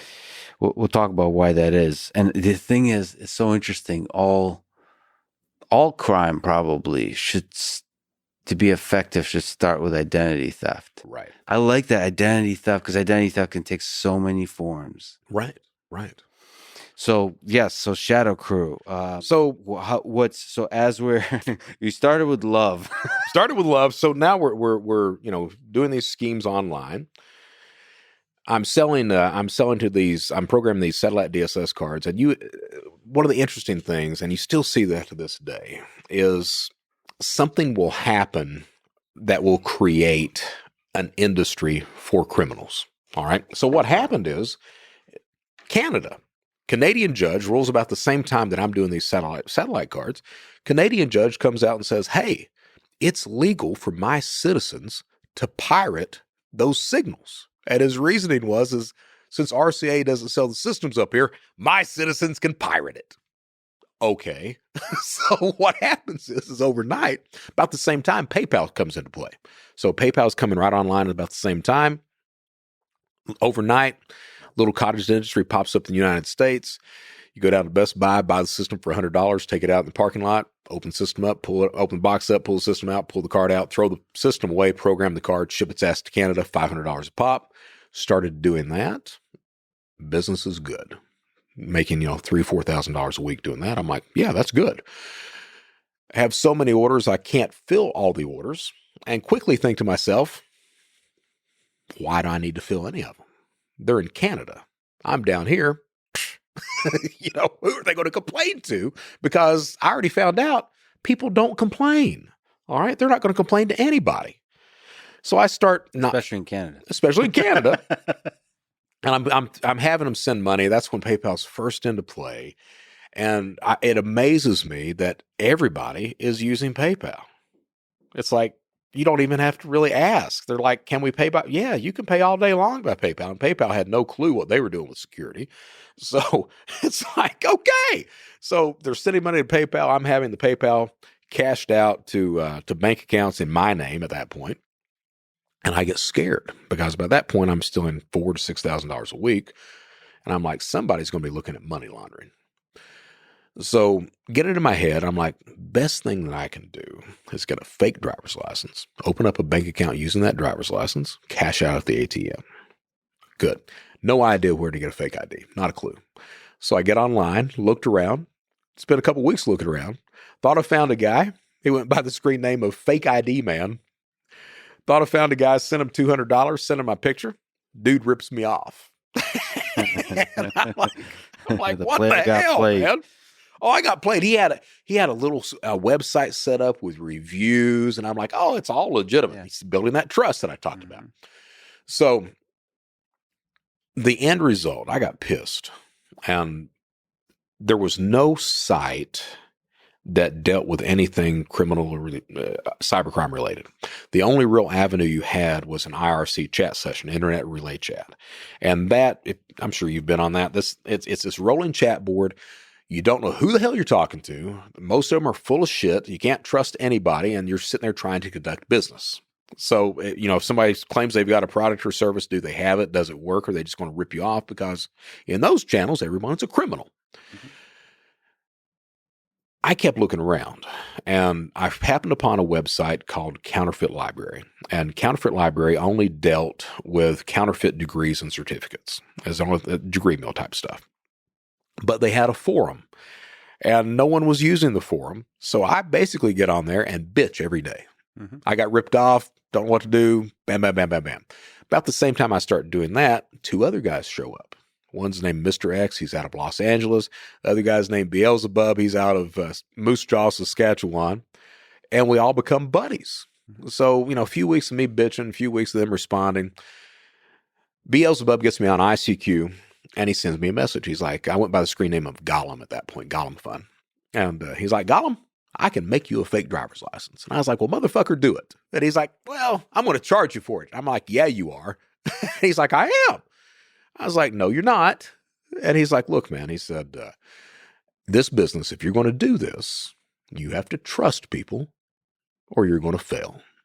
He said, so I'm going to charge you $200, but I'm going to send you a driver's license.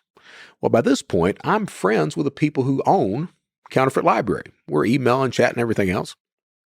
And I tell him, I'm like, okay, I'm going to send you $200.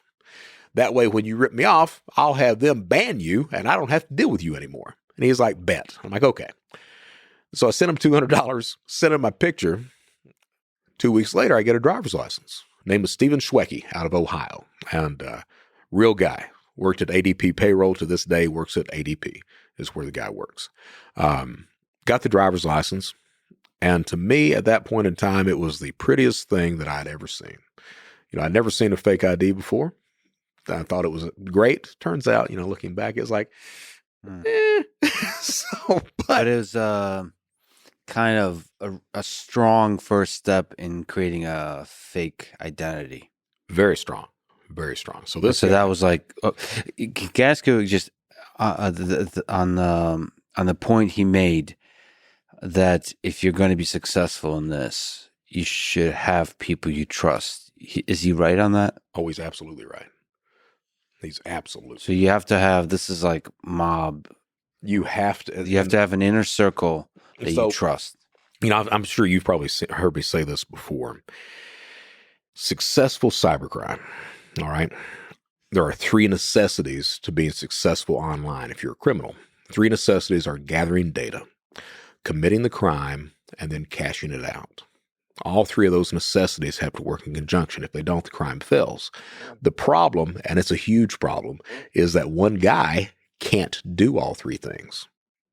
You've got the people who gather the data, basically the general store salespeople who sell PII, credit card logins, data tools. They'll sell the spoofed phone numbers or the RDPs, stuff like that. A lot of the times, those people don't know how to commit the crime. And those people certainly don't know how to launder the money out, put cash in pocket. So you've got, either because of a skill level, sometimes a geographic location limits what that individual can do. All right. So you have to rely on people who are good in areas where you are not in order for that crime to succeed. And that means you have to trust those people. So what happens with ShadowCrew? All right. So Counterfeit Library is the start. All right. Counterfeit Library transitions over to ShadowCrew. Right before that transition, there's a Ukrainian guy by the name of Dmitry Golubov. He was a spammer at that point in time. He saw what we were doing with Counterfeit Library, and he liked it. He was getting all these credit card details, and this kid, he's a kid. This kid has an idea, and his idea was, I wonder if people would buy stolen credit card details. It's pretty good Ukrainian Russian accent. So he picks up the phone. He calls his buddies. They call their buddies. They have a physical conference in Odessa. 150 of these cybercriminals show up, and they launch this idea. This launches a website called Carter Planet, which is the genesis of all modern credit card theft as we know it. All right. And so remember I mentioned those 3 necessities of cybercrime. Dmitry had all the credit data in the world, and he partnered with all these other Ukrainians who had all this data as well. The problem is so much fraud had been committed on that eastern side of Europe that every card had been shut down. Even if you were a legitimate card holder and tried to cash it out, you weren't doing it at that point. So again, those three necessities: gathering data, committing crime, cashing out. Dmitry had the data. They could commit the crime. They could not put cash in pocket. So we were running Counterfeit Library. One day I get this message, or not a message, one day Script shows up, and he posts just on the general forum. He posts, "Hey, I've got credit card data. Give me an address, give me a burner phone number, wait 5 business days, order whatever you want to." We had never seen anything like that. We were a PayPal fraud and eBay fraud site is what we were, and fake driver's licenses. So and we had, I guess we had 2,000-3,000 members at that point. So the response from the members was, that can't be real. You've got to be law enforcement. It's got to be trying to get us arrested and everything else. Let me backtrack a little bit. So the driver's license that I had got, Beelzebub had an idea. What he wanted to do is he wanted to sell driver's licenses. Mr. X wanted to sell Social Security cards. He made a very passable Social Security card. Me, I had no skill level on that. I knew PayPal fraud and eBay fraud. So Beelzebub was like, "Tell you what, you be the reviewer. That way you get every product or service that comes in. They'll have to send it to you or let you have access to it. You can learn the entire game. And because you're not selling anything, it gives you legitimacy on the reviews." All right. So I started out as a reviewer, the only reviewer on Counterfeit Library. So over the next year, Beelzebub, turns out he was a pot grower. He goes back to growing pot because he wasn't making shit selling driver's licenses. Mr. X, about a year and a half in, he gets arrested, cashing out cashing out at casinos, doing some shit with that.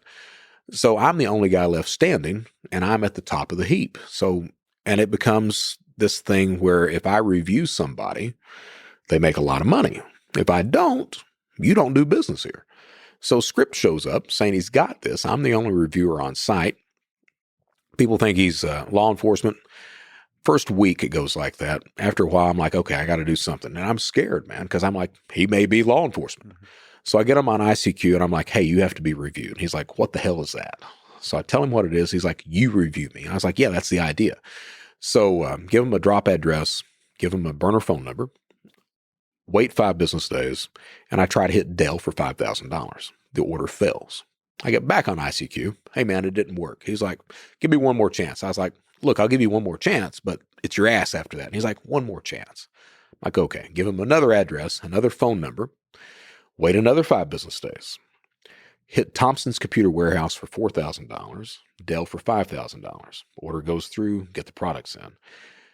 I post that review on Counterfeit Library, and literally overnight, we turned from an eBay, PayPal fraud site to a credit theft site. And that becomes a lot of money really quickly for members. So we were doing, now it's called CNP fraud, card not present fraud. So you hit an online merchant with stolen credit card data. Back then, a fairly experienced fraudster could profit $30,000 to $40,000 a month. Okay. Just buying, laptops, what have you, and cashing out, put them on eBay for sale and sell them like that. And 30 to 40K a month was the profit on that. Script had a lot of buddies. He had people like Roman Vega, these other guys that would sell not just credit card data, but counterfeit physical credit cards as well. We had counterfeit, not stolen. So counterfeit. Counterfeit. That must be tough to do. So the connections that must be harder than it's crazy. Driver's license. It's crazy. So on your back. So what BOA initially had, and I became the United States salesperson for BOA. But what he had was he was the first dumps provider in the United States. So on the back of your credit or debit card, there's a magnetic stripe. 3 data tracks on the stripe. There's the first data track is the customer's name. Second data track is the card number / 16-digit algorithm outside of that. That's important. We'll get back to that in a few minutes. Third data track is called indiscriminate data. No one uses it. All right. So what's bought and sold is the second data track. It's called the dump. And the reason that's sold is when you go into a shop, you insert the card or you swipe the card, the only information that's sent out for verification is the second data track. All right, that goes to the processor bank for verification. The first data track, that customer's name, shows up on the screen of the cashier in front of you. So what typically happens is you buy 10 of these dumps, you get 10 counterfeit cards, encode track 2 on all 10 cards. Track 1, you create one fake driver's license. Track 1 is just the name of that one fake driver's license. That way, when you go in the shop, swipe the card, track 2 gets sent off for verification. Track 1 shows up on the screen in front of the cashier. If you ever ask for ID, you pull out the fake ID. Everyone's nice, warm, fuzzy. You walk out with the cameras, Rolex. And track 1 could be, it doesn't have to be connected. It's not connected to track 2. Not connected at all. All right. That's one of the big problems. All right. Yeah. So Script brought a host of technical people into that type of environment, all committing credit card theft. We had proxy providers. We had all these people that were doing this stuff. We start making a lot of money. A lot. And the reason that happens is, again, Script did not have the ability to cash out. So he was reduced to selling things. And at the same time, he's looking for, how do I make more money? All right. The Ukrainians happened upon this thing called the CVV1 breach, or hack is what they called it. So what happens is, remember I told you track 2, card number / 16-digit algorithm. You got to know the algorithm to encode it so you can swipe the card or take it to the ATM machine. All right, ATM. You got to know it. Now, we were phishing data from hell. I mean, we were doing a lot of phishing, a lot. We were getting pins, we were getting card numbers, but you can't get that algorithm. So the Ukrainians start testing stuff. What they found out was no bank had implemented the hash on track 2. So you take the card number / any 16 digits, it would encode. Take it to the ATM, pull cash out because you got the PIN. All right. Started doing that. Wait. Sorry, I'm trying to understand. So that means, so if there's no are they generating random numbers, or do they have valid numbers for track 2? No numbers were needed at all, as long as just the track 2 was a complete track 2. So it's a valid track 2 that doesn't matter. So the PIN is the thing that gets you in? Back then, all right, back then, what we're talking about is you needed, typically, today you need a whole track 2. You need that valid track 2. Yeah. All right, you need the 16-digit card number, / and then whatever that algorithm is on the side of it. Yeah. All right. Back then, none of the banks had implemented that algorithm. So while the algorithm was there, you didn't need it to encode. Interesting. So you can make a lot of money with physical so fake much money that credit card not present debit cards. Card not present fraud, remember I told you, was $30,000 to $40,000 a month. Yeah. All right. That turned into $30,000 to $40,000 a day. Yeah. The Ukrainians, again, they can't cash it out. They've got all the data on the planet, but they can't cash it out. Those 3 necessities of cybercrime. So the deal became, you have to rely on the Americans. Tell you what, we'll give you 40%. Mm-hmm. So you had all these cashiers that were 40% of $40,000 a day. Yeah, we'll take that. All right. Send the rest of it over to by Western Union or what have you to your Ukrainian contact. That's before cryptocurrency came into play. Now, you had a couple of forerunners with eGold and Liberty Reserve, things like that. But back then, it starts out with Western Union. Then it becomes prepaid cards, sending track information over, loading the card up like that. And then finally, you get to eGold, Liberty Reserve. And today, it's with crypto that's used. Started stealing a lot of money. A lot. And that got law enforcement attention. So we started to see, it's a crazy ass story. We started to see IPs coming in from law enforcement agencies, government agencies, because back then they didn't know how to shield their identity either. So you saw Secret Service, you saw DOD, you saw all these and you're like, that's interesting. So, and at the same time, we had, it was called a hack, but it wasn't a hack. We had a guy that worked at T-Mobile in Los Angeles. This is the same guy that back then published Paris Hilton's phone contact list. That made a lot of news. Not only did he do that, but it turned out that the Los Angeles Secret Service agency was using T-Mobile phones. So he's getting text messages of the Secret Service investigating ShadowCrew. And he posts those damn things on ShadowCrew. So I'm sitting there going, head of the pile. I'm sitting there going, this is not going to end well. This is not going to end well. So at the same time, I had access. I'd started out with access to the Indiana State Sex Offenders Registry. And I was using that to create bank accounts, launder the money out, and I would sell the bank accounts, stuff like that. They shut that down. The next database I had access to was the Texas driver's license database, and started using that to create fake driver's licenses, what have you. And then finally, we happened upon the California Death Index. All right. Complete information, mother's maiden, socials, DOBs, all that. And it's like, got to be a use for that. Well, you can use it to create identities all day long. My idea was, I wonder if you could take somebody that's died and then file for Social Security death benefit, not death benefits, but Social Security benefits for that individual and get that recurring paycheck in. So that takes a lot of research to start seeing if you can do that. How does the federal government know if you're dead? Do federal indexes reference state indexes? You got all these questions that pop up. Well, it turns out federal indexes don't reference state indexes. It's against the law. So it also turns out the only way the federal government knows you're dead is prior to 1998, the family had to file a Social Security death benefit for that person. All right? Wow. Prior to 98. Which of course, most people don't. Right. Prior to 98, it took the family. After 98, the hospital can do it, funeral home can do it, or the family can do it. So a lot more people have it filed after if they've died. But it's still, there's a lot of people probably. A lot of people the don't. cracks. Because that death benefit's only like $219. Yeah. Okay. Nobody's thinking about that shit. So I started to apply for Social Security benefits. Nope. Number's dormant. So they want you to come in for a physical interview. Here I am, 32.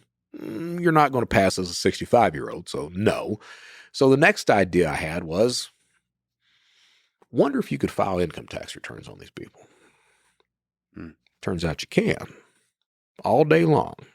So I started doing that. And I started to steal once I got ramped up, because you test everything. You're testing to make sure you got to figure out what the deposit instrument is and everything else. And once you get all that lined out, I started to steal $160,000 a week, every week for 10 months out of the year. By paying taxes? By filing fake filing fake tax returns. So you find a business. Yes. And the way the system worked is the IRS will issue a refund on somebody before they're able to verify that that person worked for an employer. Still works like that today. All right. So. And you're keeping the amounts relatively low. Keep them at $3,000. All right. Amounts are very low. But you're still able to achieve scale because this is large index of real I got people. to where, and I was manual. And later on, a couple of buddies of mine went automated with it. Wait, you were doing this by hand? So there's no code involved? All manual.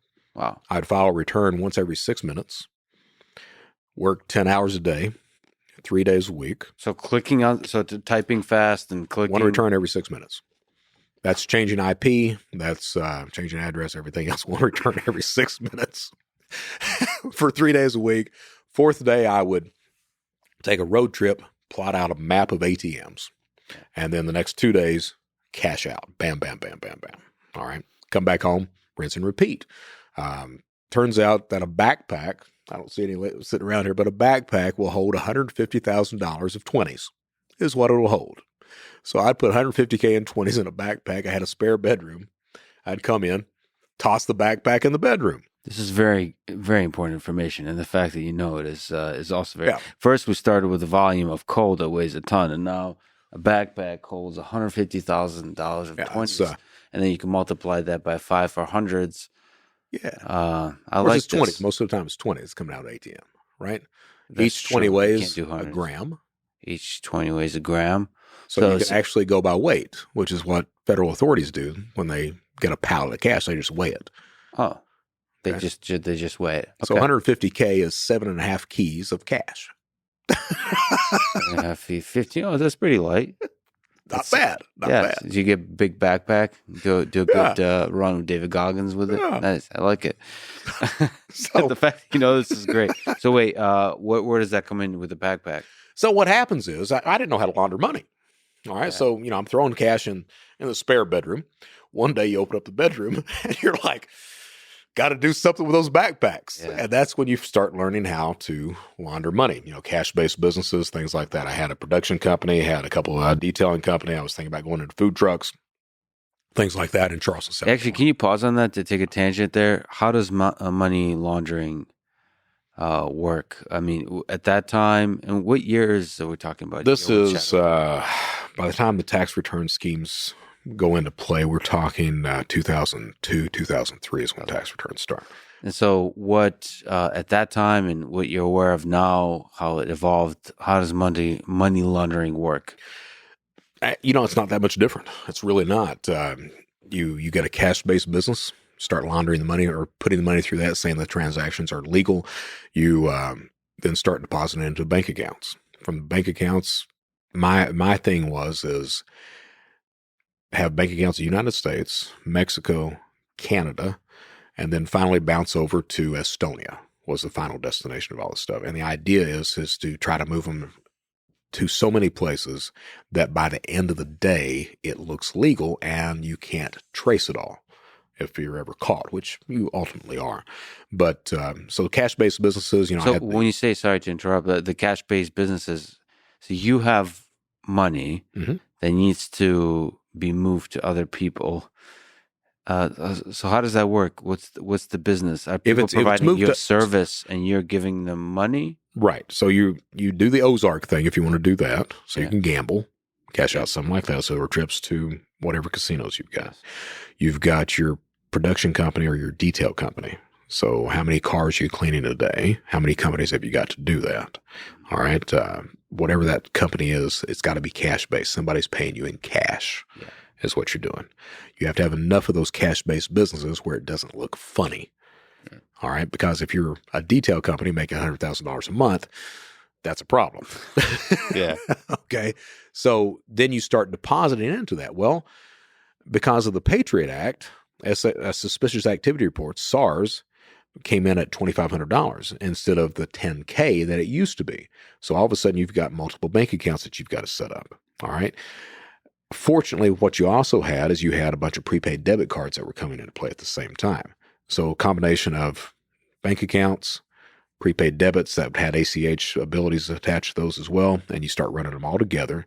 Then once it's out of the United States, you don't have to worry as much. You can start funneling that into fewer bank accounts until finally you've got the one main account that's over at Bank Latico in Estonia at that point. That's what you've got.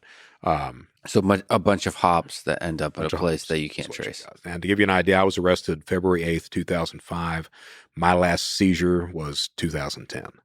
Got the last seizure notice. So took them, they got it, but it took them that long to get to it. So how do stories like with Script that come into play here where he had someone who owed him money money and tortured? So when does it turn darker? It turns darker when the more money you make.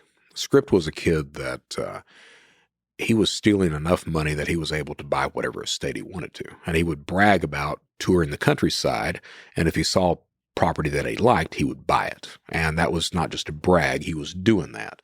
So this kid is stealing a lot of money. At the same time, he's got connections politically because of his family. He's got connections, and that family's got connections with the Ukrainian mob. All right. So he's got these inroads, and people are looking out for him. And he's stealing a lot of money at the same time. Somebody doesn't pay him a decent amount of money. Somebody doesn't pay him. Now, we had never, with ShadowCrew, with Carter Planet, with Counterfeit Library, we were basically the geeks. All right. We were just the fraudsters, the social engineers. We had never really considered violence. The rules that I had in play were, hey, we don't do child pornography. We don't do counterfeit currency. We don't do drugs. And the only thing we ended up really obeying was the child porn stuff, except for Max Butler, who you mentioned earlier. Script, someone rips the guy off. And He comes online on ShadowCrew at that point, and he posts these pictures one day. And I mean, it was a detailed narrative through the pictures. Had the guy that rammed in the van, had the door open, rammed in the van, had the guy tied up, had the guy being tortured. And the response was, "This is what happens when you steal from me." And that's the first time that violence came into play at that point. And that's when you start realizing things are getting a little serious. How did that make you feel? The first response is, can't be real. He's just doing that. You know, he's wanting to send a message. Then you're like, no, that's real. That's real. And were you afraid in your own heart that you might descend to that too? Like if you see that, or was it pretty clear to you that that's a line that some people can cross and some can't, and you're not one of those that can cross it? You know, I got to tell you, I joke with my wife. The joke I tell my wife is, you know, if I knew some guy that had 8,000 Bitcoins, I might be persuaded to ask him for access to that. And she was like, how? And I was like, well, hammer and toes. Yeah. And I say that as a joke, but there's that line where you're like, I remember who I used to be. And if you're looking at that kind of money, I might be persuaded to do that back then. You know, that's, and I think was Scripps' issue, is it was a lot of money to him. It's the money. And then there's, you know, violence can also be gradual. So over time you do a little more, Always. a little more. You get used to what's going on, and then like get desensitized. And you figure, you take somebody like Ross Ulbricht, the Silk Road guy. All right.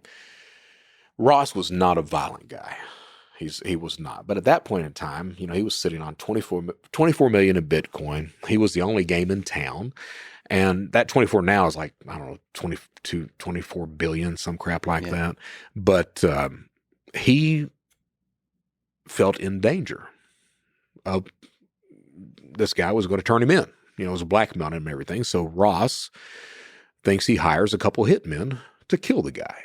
So it becomes that thing, and I saw that over and over again. And I'd like to say I wasn't like that, but given the same circumstances, I would have probably done the same thing. And also it's not just about money. There's a lot of other forces. Like if you're threatened for your well-being or for your wealth or for your power, all of us operate under different motivations. Plus that online aspect for those communities like that, if you're the head guy, you really feel like you're the parent of these guys. Yeah. So if somebody's starting to threaten them, it's like, all right, what do I need to do? So what do you make of Silk Road? So the ShadowCrew started something that today you can call darknet and darknet markets. So these markets that operate, that trade things, everything from child pornography to drugs to, I mean, what else? Everything. What are the dark things that humans want to do that they don't want anyone to know about? All of those things. Right. So can you maybe tell me, you know what, let's just even step back. What is the darknet? How big is it? So what happens there? Let's backtrack a little bit more before we get to that. All right.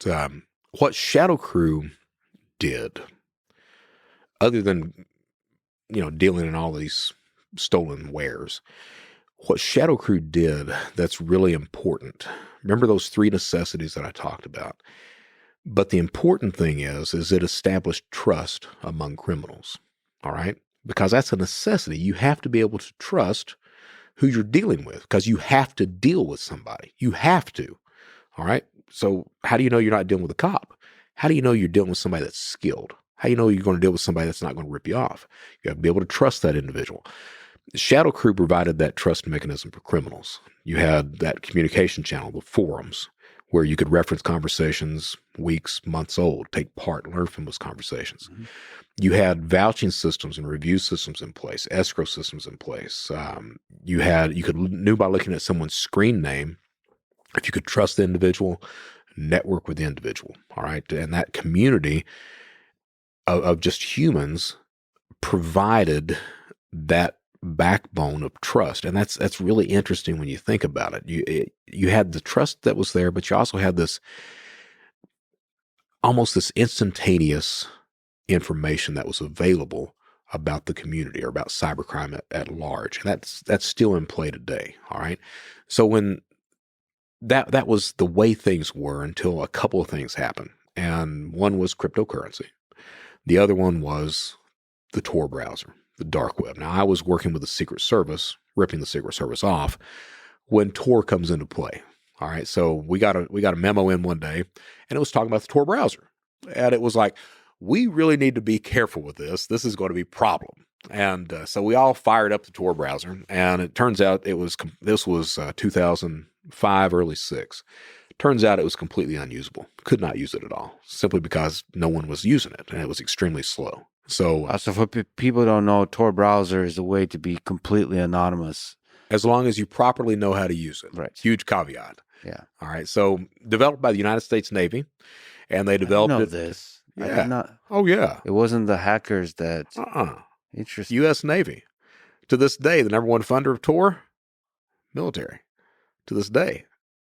All right. Interesting. I mean, the same, I guess, with the internet. The origins are so, DARPA and DoD. it was developed so that operatives could communicate with each other without being identified. All right. That then goes open source. They release it. EFF comes in, starts sponsoring it, everything else like that. The next idea was, well, people can get around their country's firewalls. Whistleblowers can use it, things like that. Well, someone forgot to mention that the first adoptees of tech, if you can use it to launder money or remain anonymous, are criminals. And so criminals start to use the damn thing, all right? So along the same time, a few years later, we get Satoshi Nakamoto pops up with his ideas for Bitcoin, and then Ross Ulbricht runs with it. Ross Ulbricht decides he's going to start up Silk Road. So initially, the people who were using Tor, which later was the dark web, people who were using Tor were just talking with each other, visiting websites, communicating like that. Someone figured out, hey, man, we could host websites on this thing, and they have a lot of trouble finding the box. So that is the advent of Silk Road all of a sudden. Ross Ulbricht has this idea that he's going to change the world by becoming the largest drug dealer on the planet. So he opens up the Silk Road, and the only payment instrument he allows is Bitcoin. So if those people out there are wondering why Bitcoin is going at, $44K today? Yeah. Yeah, it starts. And by the time this is out, it could be 100,000 or 10,000. Absolutely. We'll see. Who knows? If it's 10,000, I'm going to buy some. So,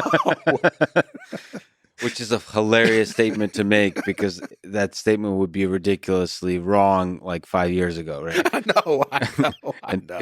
People 100 years from now will be laughing. Wait, it was that low? Back then?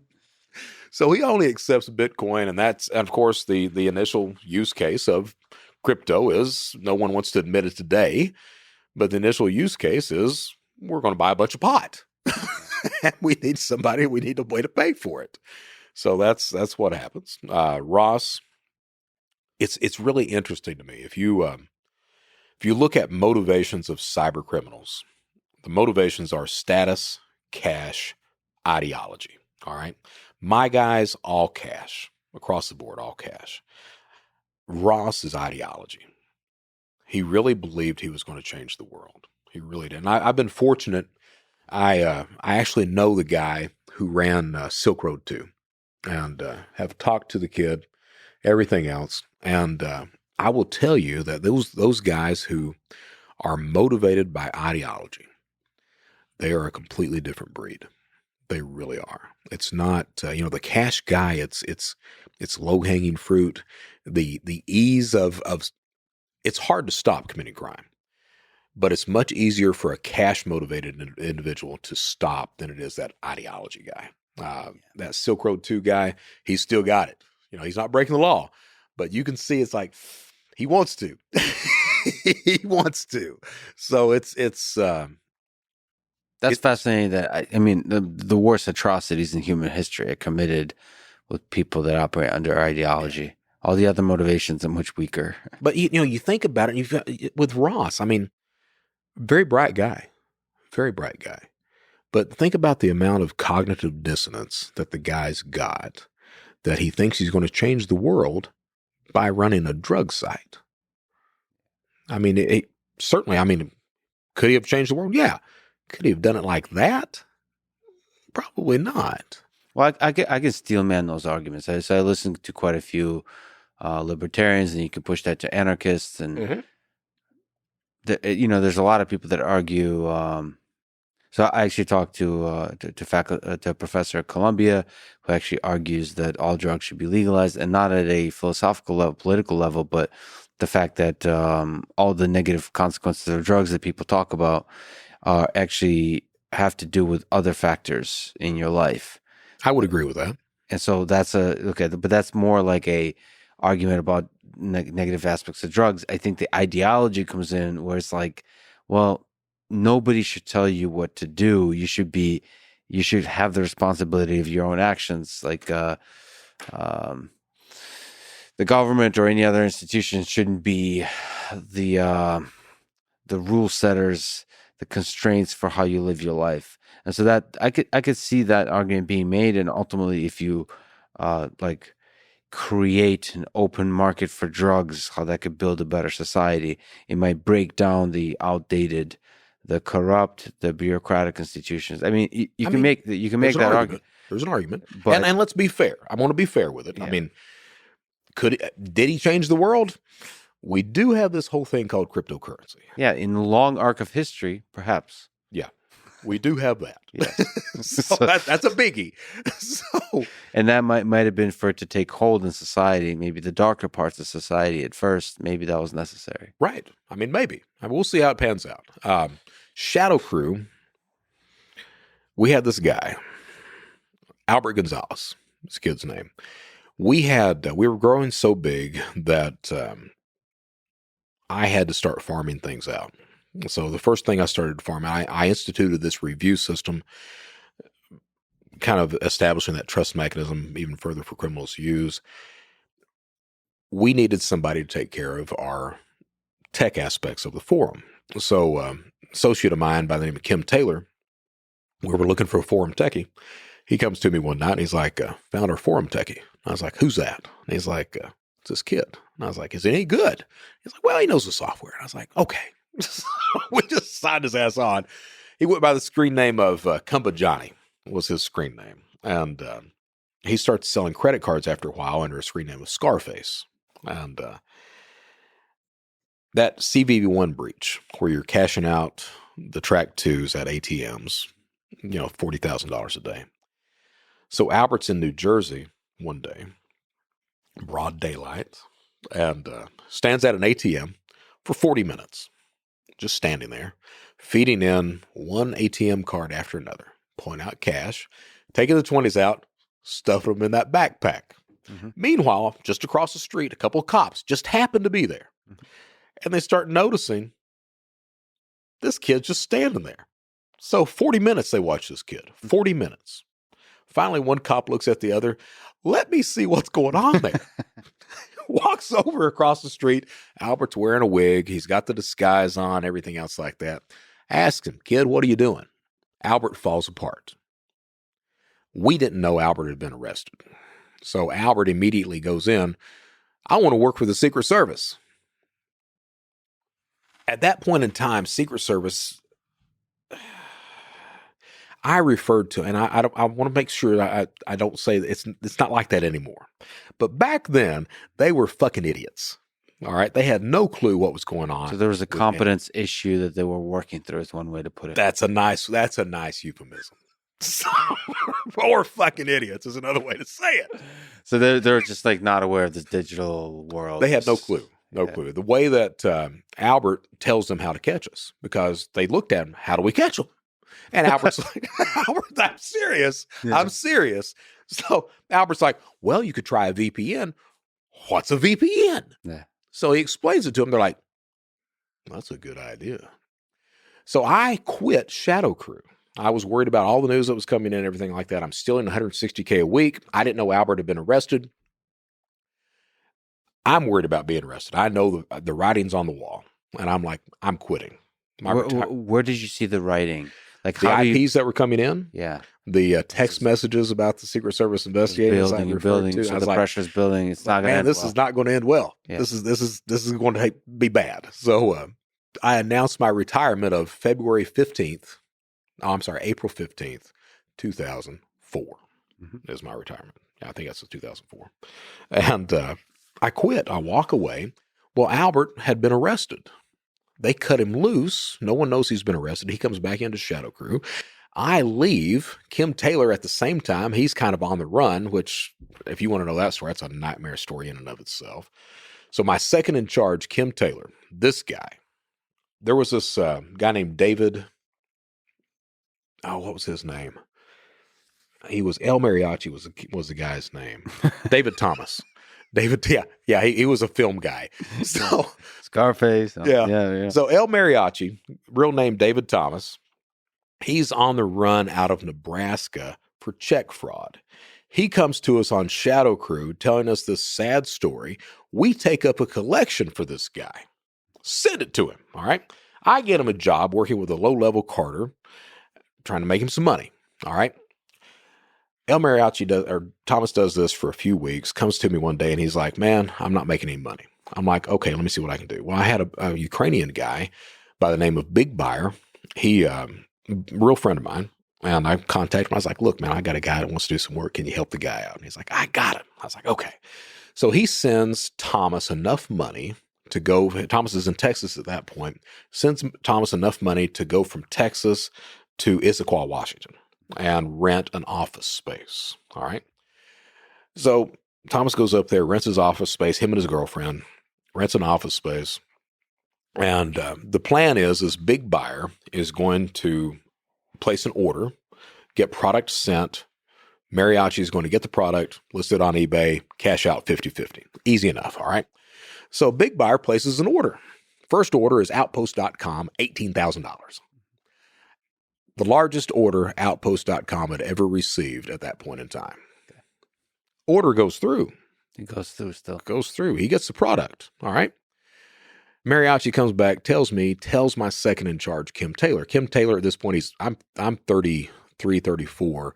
Kim Taylor's 46. He works at the Tattered Cover Bookstore in Denver, Colorado. That's where he works at this point. And he fancies himself Jason Bourne. Mm-hmm. All right. He's even got one of the screen names of Jason Bourne. So I'm like, all right. So Mariachi's telling us how much money he's making, everything else. I'm like, well, that's good. I'm glad you're all right. Kim contacts me. He's like, I want to go to Issaquah. And I was like, why? And he's like, to make some money. I'm like, you're making money. He's like, I want to go to Issaquah. I was like, all right, go. Be careful. So he gets in the car. Saturn is what he's driving. He drives his little piece of shit Saturn all the way up to Issaquah. Gets there, midnight.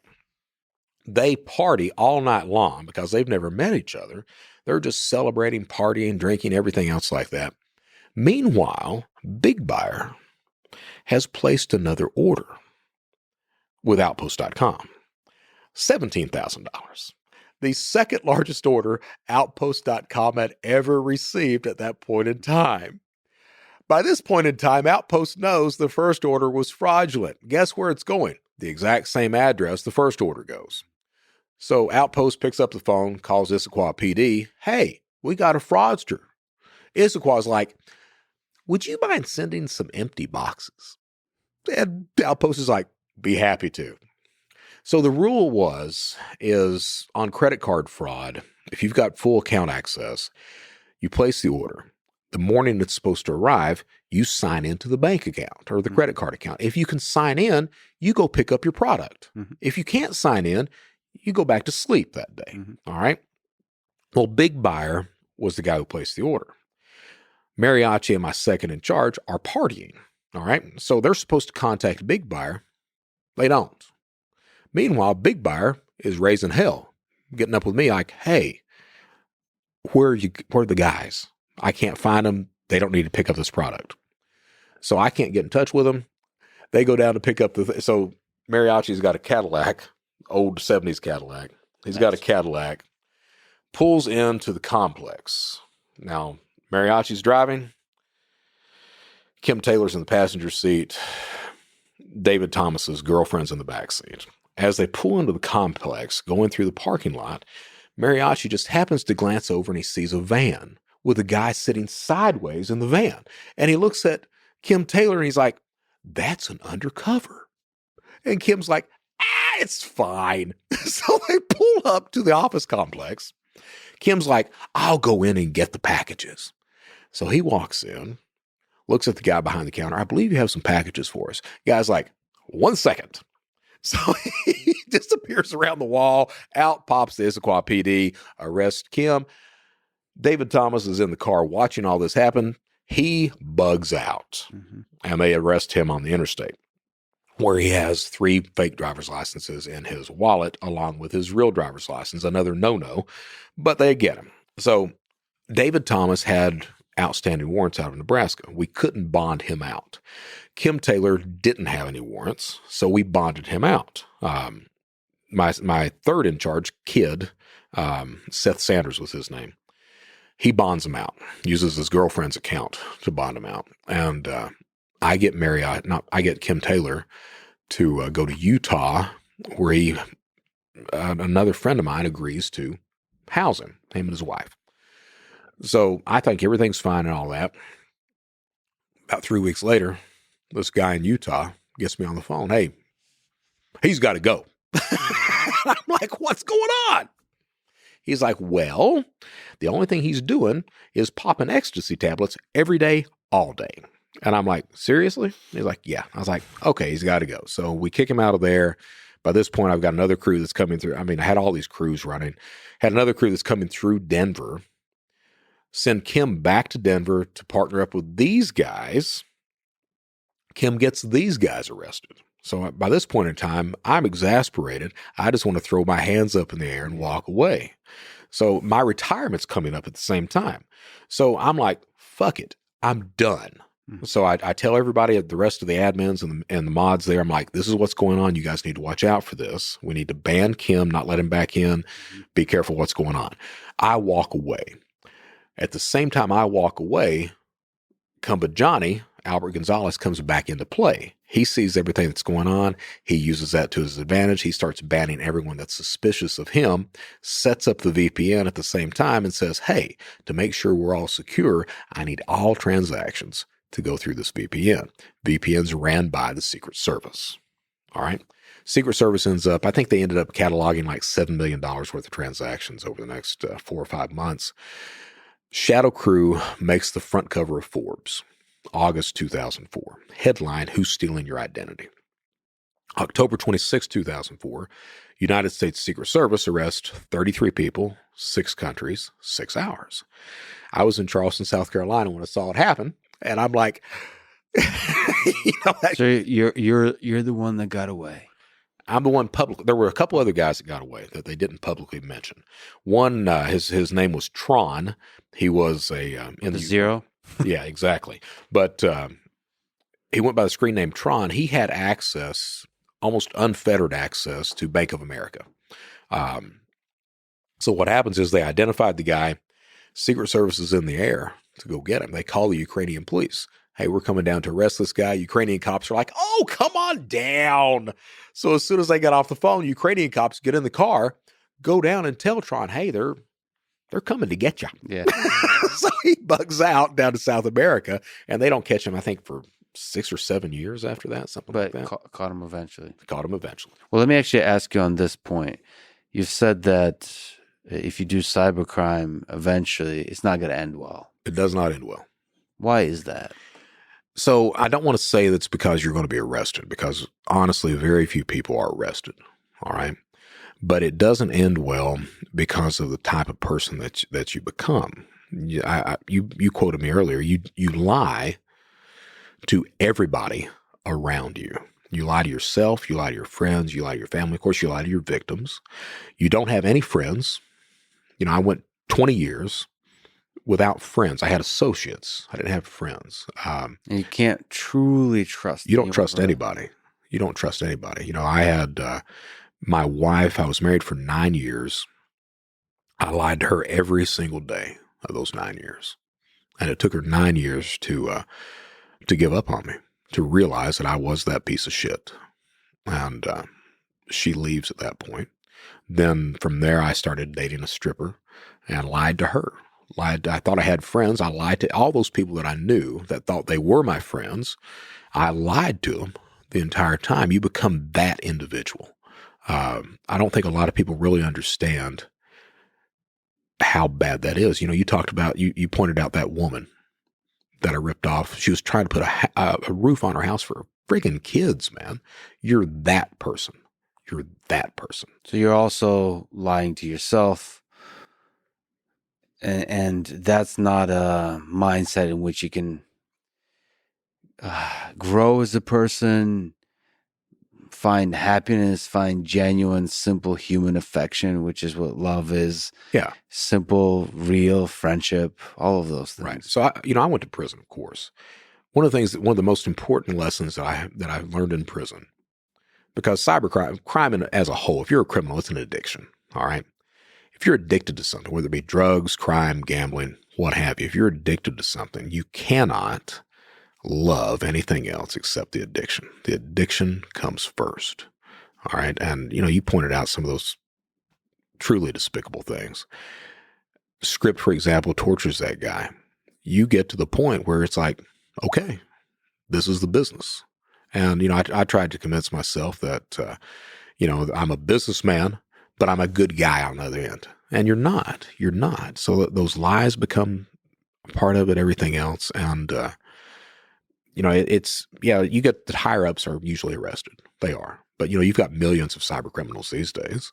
So most guys are not going to be arrested.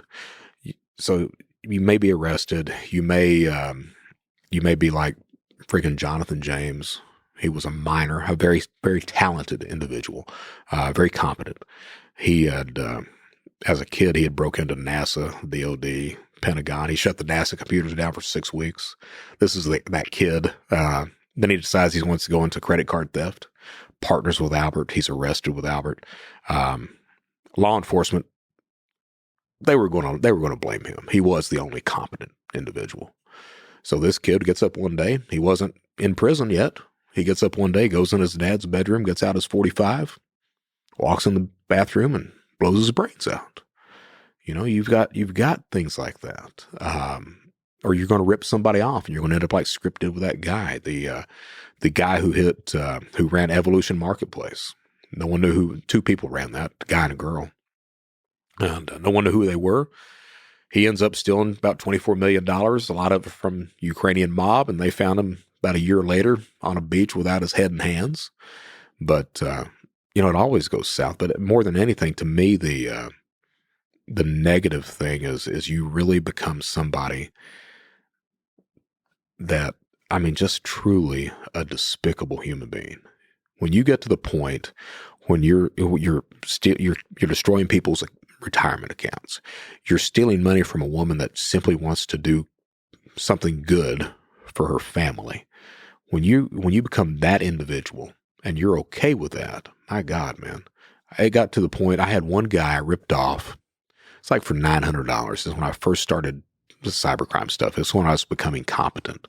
And I ripped him off for like $900. And he sent me an email.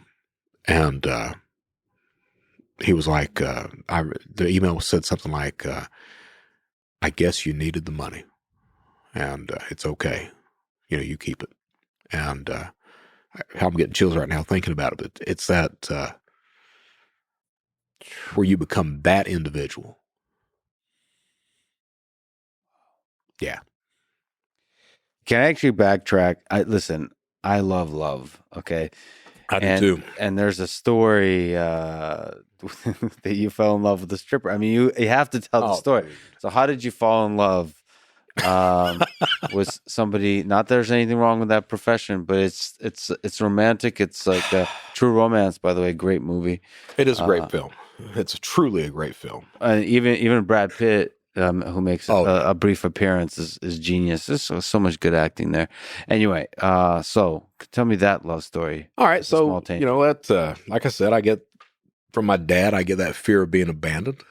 I lied to my wife for 9 years until she leaves, and I was in Charleston, South Carolina. And what happened was, I noticed that Susan she was not coming to bed like, she used to. And she'd stay up all night long. And sometimes she'd go and be gone a few hours and everything else. And I'm like, well, something's going on. And I'd pass by her computer and she would minimize the screens. And I'm like, well, got to figure out what the hell's going on. So put a keylogger on her system. As anybody should in a relationship. Absolutely. Because you trust them, Yeah, so why not? You should be tracking all their movements, all their typing. Exactly. Like I said, I was the control freak too. It's romantic. So I found out she'd been cheating on me. And she was... See, here you go. They had a reason. I justified. So I found out she was cheating on me. She was asleep when I found it out. And I sat there looking at it and I was like, well, shit. So got up, walked in the bedroom, opened up the wardrobe, got a suitcase out, started putting her clothes in it. And she wakes up. She's like, where are you going? I'm like, I'm not. You are. Well, my bravado disappeared pretty quickly. I took about a week of both of us crying and arguing and everything else. And she finally left. And I went through this depression. I was in Charleston, South Carolina. I would just walk around the house kind of stumbling in a daze. Realized I was getting suicidal and was smart enough to do something about it. And picked up the phone book. And that's where there's always this sense of humor. So I picked up the phone book. I'm going through the yellow pages. I'm like, psychologist, criminal psychologist, because I need that. And, called this psychologist, crying to her. I mean, crying on the phone, told her everything. I'm this criminal. This is what's happened. She's like, come in now. So I go in, spill my guts, and saw her for about 4 months. And I joke about it, but it's true. She was trying to get me to stop breaking the law and to go into real estate. And I remember telling her, is there a difference? She was like, yes, there's a difference. So saw her for about 4 months. I was 34. I didn't start drinking until I was 34. I'd never done drugs, anything else like that, because my mom was an addict as well. So I was this guy that always wanted to be in control, didn't want to, lose control of myself, and had never been to a strip club. So one night I was getting lonely. So I walked into the strip club. Actually, I was researched this strip club, and it was Joe's Roundup in Charleston, South Carolina. Joe's Roundup. Little bitty classy. hole in the wall stuff. Real classy. So I walked in, and I'm literally that guy, man, that fell in love with the first stripper that he sees. She walks by, I'm like, that one.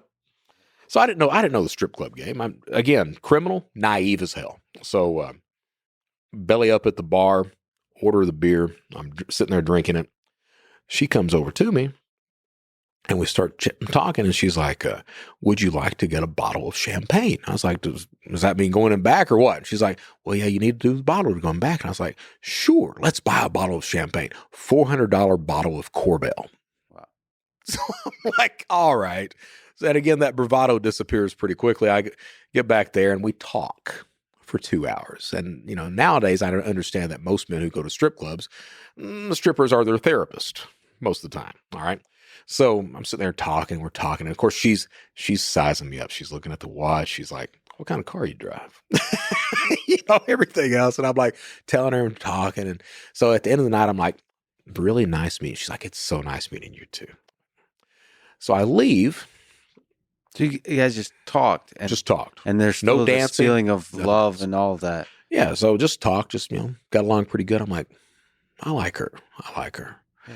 So come back in a week later, walk in and call her over. And I was like, look, I said, that was my first time to a strip club. I said, don't know you. I like you. I'd like to know you more. Would you like to go out to dinner? And she was like, yeah. I was like, where would you like to go? So she says, Rue de John. And I was like, don't know what it is. That's where we'll go. So I go back, and I had a theater buddy at that point in time because I was trying to get my life together. JC was his name. And I was like, I got a date. And he's like, you got a date? I was like, yeah, man, I got a date. And he's like, okay, where are you going? And I was like, Rue de John. And he's like, take your wallet. I'm like, yeah. And he's like, take your wallet. It's like, all right. So we start, doing the lunch and the dinner thing. And I get to where I really like her. I was 34. She was 23. and got along really well. Listened, had common interest in music and arts and stuff like that. She had, a stereotypical. She had graduated college with a degree in religious studies. Wow. Yeah. So I was like, all right. So yeah, you just fell in love. Yeah, we got along really well, really well. So I ended up moving her in with me. She hadn't quit her job. And what was happening was she was working weekends, and, the club would close at 3 or 4. She wouldn't come home until 10 or 11 in the morning. And most of the time it would be a phone call saying, come and pick me up. I can't drive home. And I'd never used drugs, had never been around them. My mom, Valium and pot and things like that. But as far as interacting with her, I'd never done anything like that. By this point in time, I'm kind of getting head over heels with her. I've moved her in with me and everything. And I was 34. I had never went through a woman's purse in my entire life. And so she comes in, passes out. And I'm like, I got to know what the fuck's going on. And went over and went through her purse. Found cocaine. And, the straw, cut off straws and all that stuff. And I'm like, broke my heart. I just sat there and started crying. Got online, and I'm the guy that can find information. So I started looking for forums on strip clubs. Found a forum, found that one, found where it was talking about her prostituting herself to support the habit. And that got me, man. That got me. I was talking about everything she was doing to do that. And that broke your heart there. Oh, man. Yeah.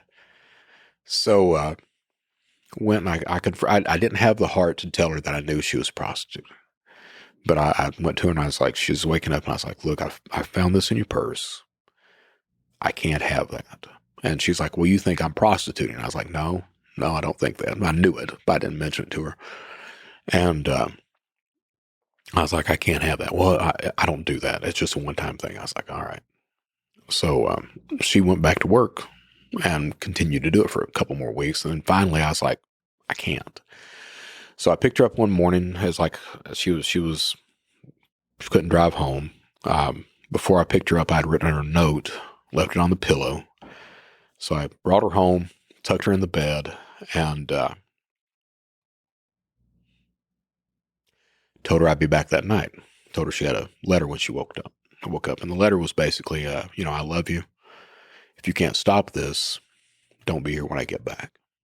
And I went to Columbia that day. Came back that night, and she had quit her job. And she quit drugs that night. Really quit them. And I got it in my head that I needed to do whatever I needed to do to make sure she didn't go back to that. That became, that to me, because of my background, that meant spending a lot of money. And so every night was, $300 to $600 for dinner. It was $1,000 shoes every week, $2,000 purse every week, all that. I had most of my money laundered out to Estonia. And Elizabeth, at the same time, she had she quit, but she didn't want me to go anywhere. All right, she wanted me there all the time. I guess that was that connection. I guess she was scared she might go back to something. So ShadowCrew gets busted. I go through basically all my U.S. funds. Can't get anything from overseas. ShadowCrew gets busted October. I can't go into committing tax fraud because season's over. Can't go back into credit fraud because ShadowCrew's been busted. I don't know who to trust online. I'm left with running counterfeit cashier's checks to get money in, trying to make it until, I can start back with some other fraud, and lying to her the entire time. She knows about none of this. None of it. And she thinks I've got a shitload of money, and she's got expensive tastes. So, and at the same time, she couldn't be intimate. I mean, the girl loved me. That's the first time I've really said that. So there's deep love there, both ways. Yeah. Yeah. The things we do. So, she couldn't be intimate unless she was stone cold drunk. I mean, just stone cold drunk. And I didn't mind her drinking alcohol. I'd rather have that than cocaine. So that was the intimacy there. And I kept thinking if I continued to invest, that it would work out. That just keep going. She'll be all right. We'll be all right. And what happens is like I said, she thought I had money. She wanted a couple of Tiffany engagement rings. So I said, we can get married. I figured a marriage, show her that I love her, show her it's going to be all right. So I was like, oh, let's get married. She's like, wow, I've always wanted a Tiffany ring. Shit, I didn't have money to buy the Tiffany ring because all my money was overseas. So here I am. I defraud. So it's counterfeit cashiers. I find a 3-carat ring on eBay for $20,000 and pay for it with a counterfeit cashier's check. At the same time, because she doesn't want me to leave, she needs me there. Typically, if you're doing that type of crime, you need to be traveling. You can't do it in one central area because you're going to be identified pretty quickly. I knew that, but I didn't have much choice. So start running counterfeit cashier's checks to get the money to live and everything. Get the engagement ring. We were scheduled to be married. Our wedding date was February 26th, 2005. February 8th, 2005. I've got a Tiffany wedding band, a couple of them coming in, and I get arrested in Charleston, South Carolina. And she didn't know.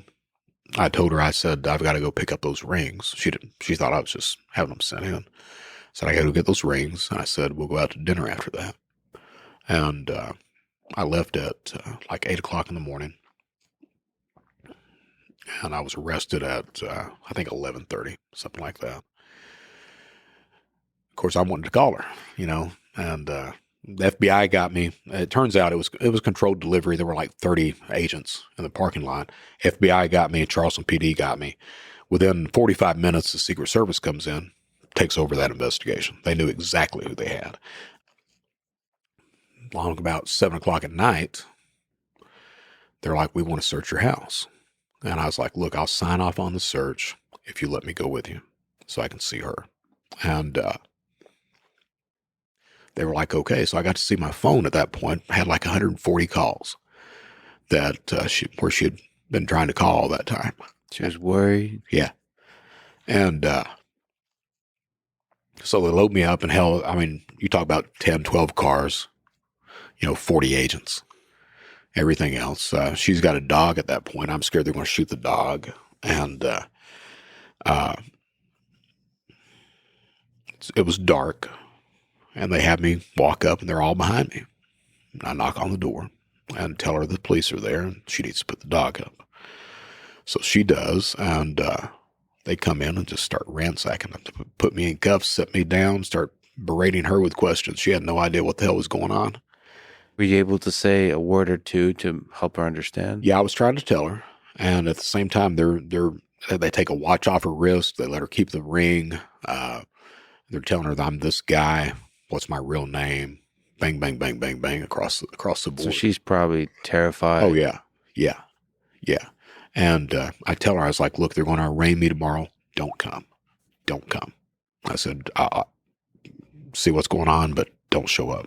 Of course, she's there the next morning, her and her dad. And she's back in the back crying.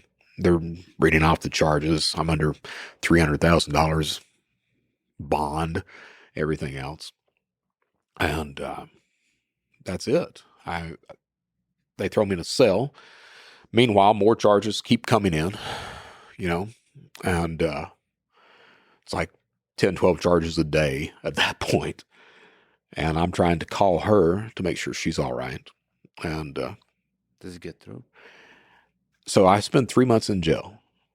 And during that 3 months, she visits twice. I get like 3 or 4 phone calls to her. Looking back now, I understand why. Back then it was like, I'm the victim. Why doesn't she talk to me? But, now I understand why. Hell, the girl loved me too. She found out I was this piece of shit.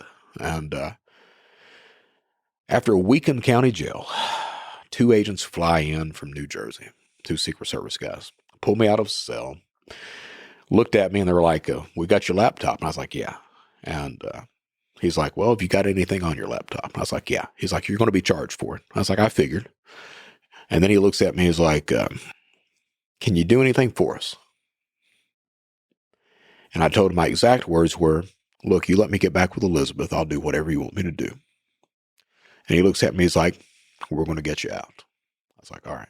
So they let me sit there for 3 months to get a taste of it. Mm-hmm. And get me out. My sister, they have the bond reduced to $1,000. My sister pays the $1,000 bond. By this point, she's disowned me, and because I'm dating the stripper. And Denise bonds me out. The person that I call immediately is Elizabeth. I'm out. And she's like, I'll be there. I was like, okay. So it's like 11 o'clock at night. I'm in the parking lot of the Charleston County Jail. Me and a Secret Service agent standing there. And Elizabeth had a friend that owned a limo company. So she pulls up in a limo, gets out, pops the trunk, gets these 2 plastic containers out that have my clothes in them, drops them on the pavement, comes over, hugs me, call me later, gets in the car, drives off. I'm sitting there crying like a baby.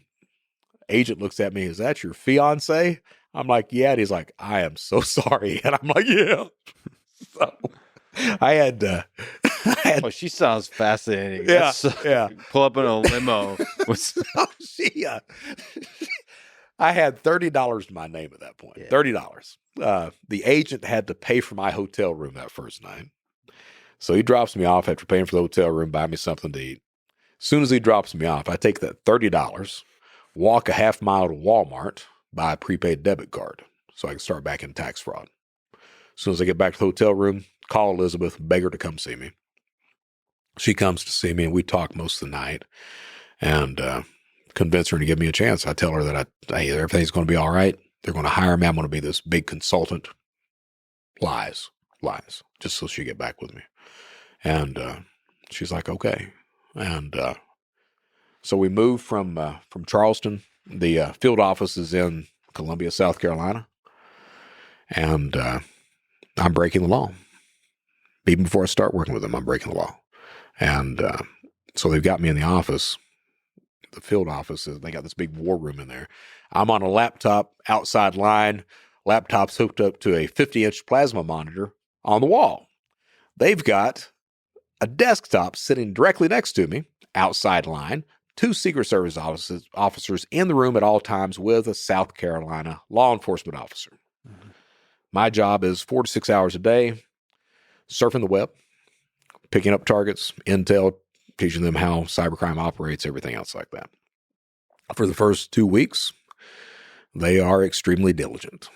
They pay attention to everything that's going on, ask questions, everything else. But the problem is that shit gets boring real quick because I'm very fast online doing that. So they're like, what the hell is he doing? And it gets tiring looking at a guy just doing that shit.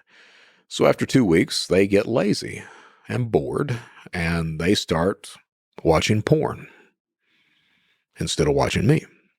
At the same time, they've got a keylogger, and they've got Spectre Pro and Camtasia, keyloggers, and taking snapshots of everything that I'm doing.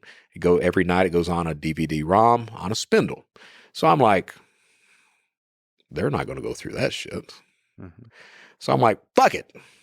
Start breaking the law from inside the Secret Service offices while they're in the room. Why not? That continues for 10 months. At the same time, the relationship with Elizabeth fell apart, completely fell apart.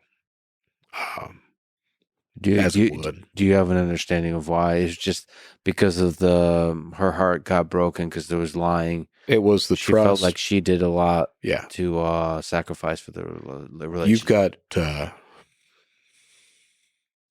You got a woman there that she had even said it. She was like, she had told one of her friends, we were out having dinner one night, and this is before I got arrested. She told one of her friends that I was the only guy that ever asked her to stop using drugs. Yeah. I mean, I have to say that part of the story is so powerful, and then that she chose to do it, and she chose to stop.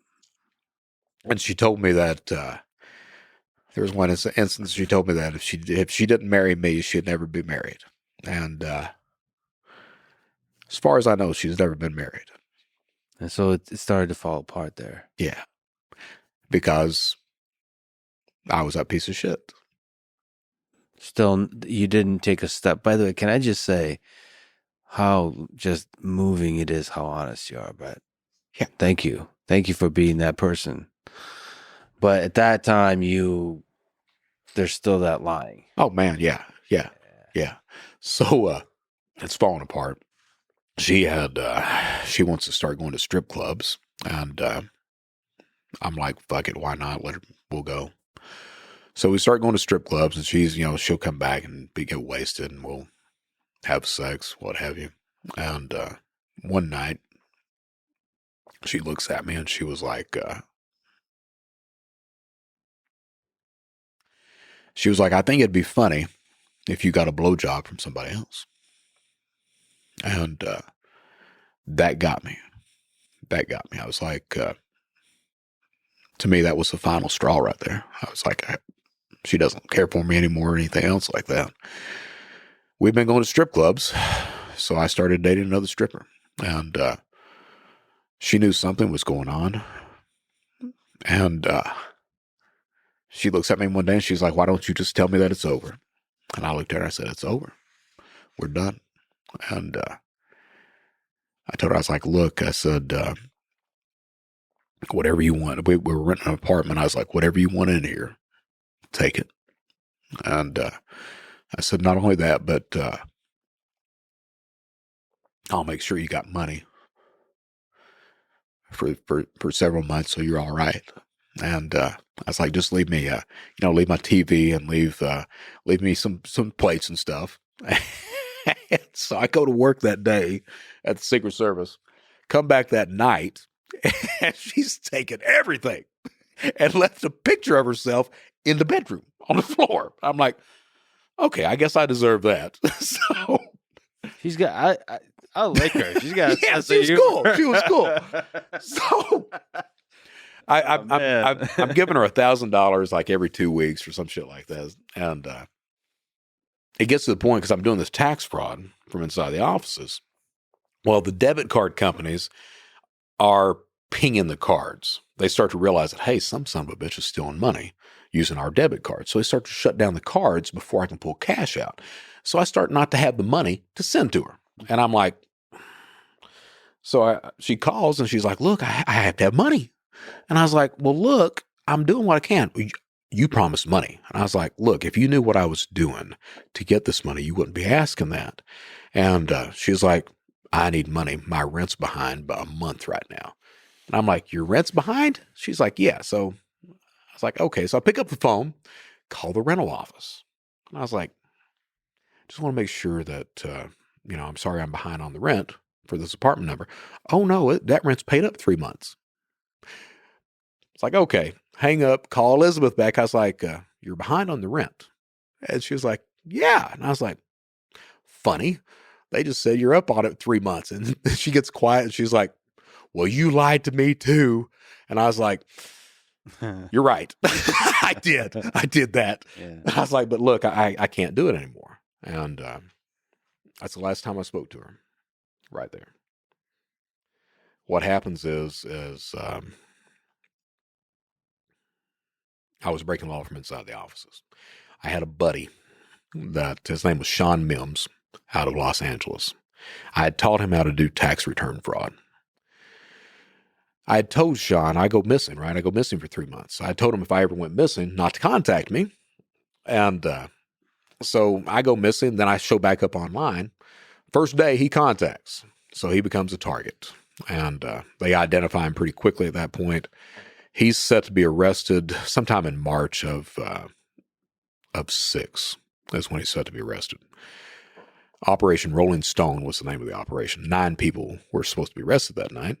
So Secret Service goes and arrests this guy. They search his apartment and don't find anything.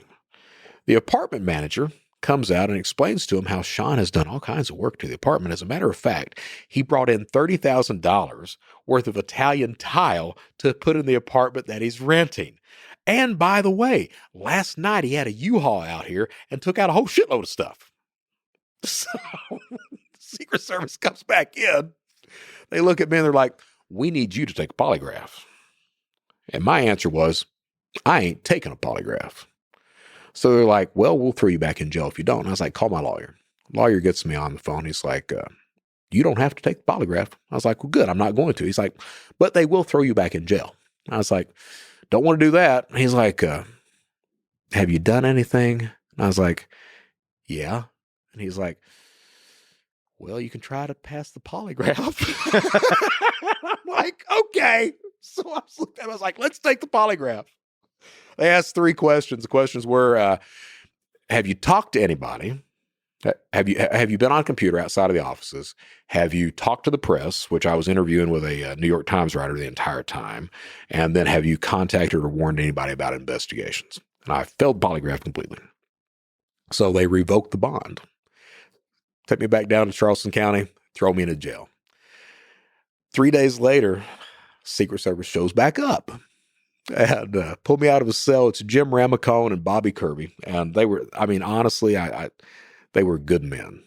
And they gave me chances upon chances to do the right thing. And I was not ready to do that. And Jim Ramacone and Bobby's in there. And Bobby was a friend. I mean, he truly was. Later on, a couple of years ago, I had a chance to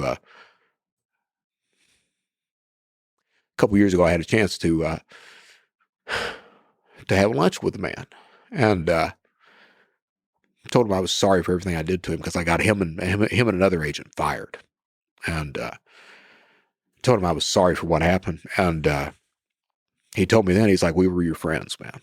We were truly your friends." So they were good men. They wanted to help. Yeah. They wanted you to be a good man. Yeah. Yeah. And what got me so damn bad is I told him, I was like, man, I'm trying to be a better guy.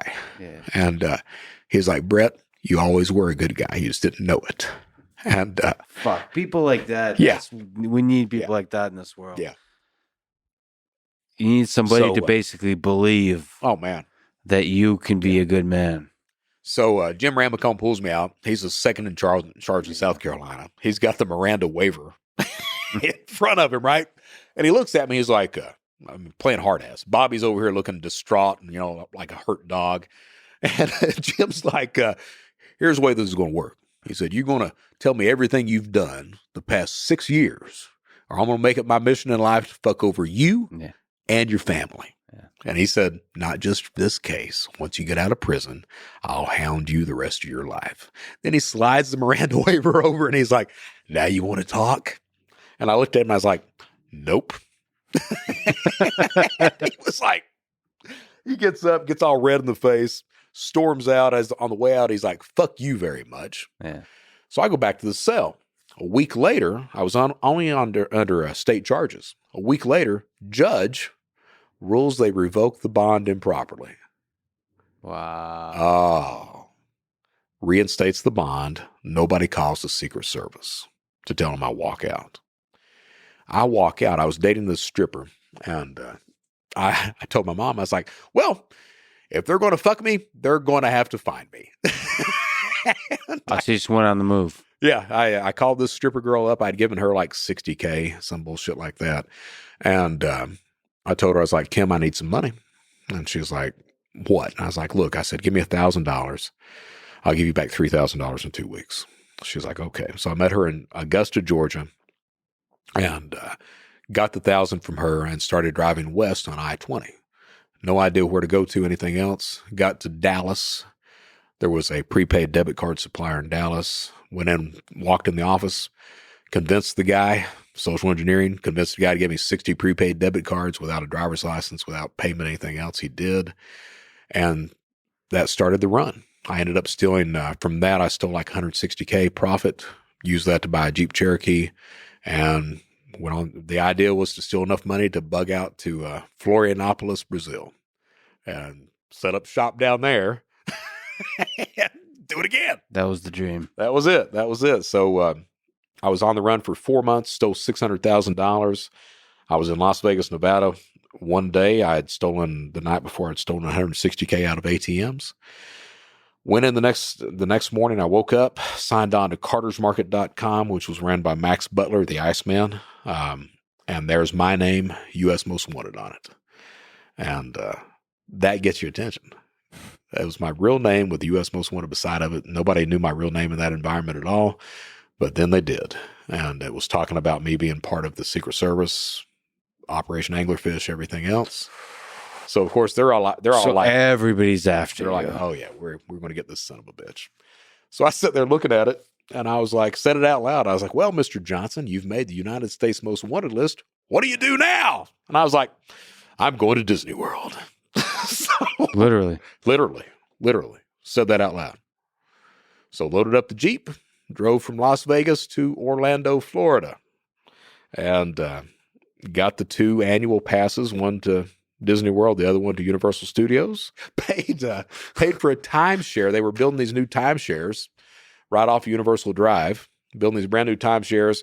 Paid for a timeshare 9 months, cash. Yeah. I was like, we take cash? Yeah, we take cash. There's $12,900.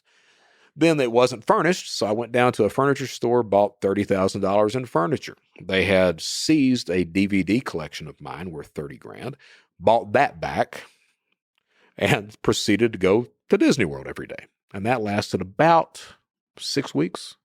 They used a triggerfish, is what they use. Nowadays, it's called a stingray, to find me. So one day I was, it was like 10:30 in the morning on Saturday. September 16th was the day, 2006. So, yeah, 2006, September 16th. I was used to the builders coming around knocking, making sure everything was all right.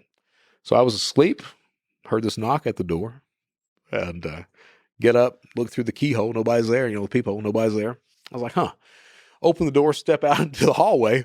Walking down the hall is Bobby Kirby, another South Carolina guy, and a Orlando, Orange County cop. And they turn around. They're like, hey, Brett. And I'm like, hey, Bobby, how are you? And it's like, we're good. How are you? And I'm like, I'm fine. Would you like to come in? And he was like, let's put you in cuffs first. And I was like, that's probably a good idea. So he was like, he walks in. I like those guys. He was like, have you got anything in here? And I was like, yeah, there's $120,000 in the bedroom. And he was like, seriously? I was like, yeah, that and an AK-47. His face goes white, and he's like, you got a rifle? And I was like, no, I'm kidding with you. He was like, okay. So they throw me in jail in Orange County, and they give me diesel therapy. And diesel therapy it took like 2 weeks to transport me from Orange County, Orlando, to Columbia, South Carolina. And what happens is you stop at every county jail you possibly can, go through the processing, which is about 6 hours. Mm-hmm. Once you get to your bunk, hey, time to transport you. They do that on purpose? On purpose. Wears you down mentally and physically and everything. I get to Columbia, South Carolina. Now, while I was at Orange County, what happens is this inmate, because we were in federal holding, this inmate, he looks at me, his name was Yeti, and he's like, hey, man, the only time you get off in federal prison is the drug program. I was like, well, man, I don't use drugs. And he's like, you can find a drug problem, can't you? And I was like, I can find a drug problem. So what happens is every county jail I stop at on the way to Columbia, I tell them I'm alcoholic and cocaine. So by the time I get to Columbia, South Carolina, they've got this paper trail of Mr. Johnson requesting help for drugs. I had hired Strom Thurmond's son as an attorney. They make me drop him because I paid for him with illegal funds. So they give me a public defender. He gets a psychological evaluation ordered for me. So psychologist comes into county jail, 4-hour interview. About halfway through, he looks at me. He's like, use any type of drugs? And I was like, yeah. He's like, what do you use? Cocaine. Smoke or snort? Snort? How much? An 8-ball a day. That's a lot. Yeah. Do you have any trouble out of that? Yeah. I can't get an erection. And he looks at me. And I'm looking at him like, because I had gotten that shit from Boogie Nights. Yeah. So I'm like... And finally, I'm like, is that right? And he was like, it could happen. I was like, okay. So that makes it into my pre-sentence report. So all federal inmates, probation office and prosecutor, they do this detailed background check to basically tell the judge how much time to give you. All right. So that drug bit with that interview makes it into the PSR. So day of sentencing. I'd pled guilty, day of sentencing. The prosecutor, he stands up, and this dude is screaming at this point. And he's like, Mr. Johnson's manipulated the Secret Service. He's manipulated the prosecutor. Then he points at the judge. And he's manipulating you today, Your Honor. We insist on the upper limits of the guidelines. Well, I had been telling everybody in the jail that if they give me any more than 60 months, I am not staying. So they were like, okay, sure. So the judge looks at me and she's like, I agree. I'm like, and she says, 75 months. So I looked at my lawyer and I was like, can you get the drug program for me? He's like, I don't know, I'll ask. So he stands up. Your Honor, will you order the drug program for Mr. Johnson? The judge says, no, but I'll recommend he gets evaluated. So the Secret Service had told her, hey, he's full of shit. Yeah. So she's like, no, but I'll recommend he gets evaluated. I looked at my lawyer and I was like, what does that mean? He was like, you're probably not going to get it. And I was like, how soon can you get me to the camp? And he was like, well, if you don't appeal, I can get you there pretty quick. My exact words were, fuck the appeal. Get me to the camp. I'll take it from there. Mm-hmm. He looks at me like I'm the biggest idiot in the world. I get sent to, because you can get a camp recommended. I have friends, family members, look for camps that don't have a fence around them. And we settle on Ashland, Kentucky. 6 weeks later, I'm at Ashland, Kentucky, and pull up there, 14-foot fence, razor wire on top. And I'm like, I don't climb fences.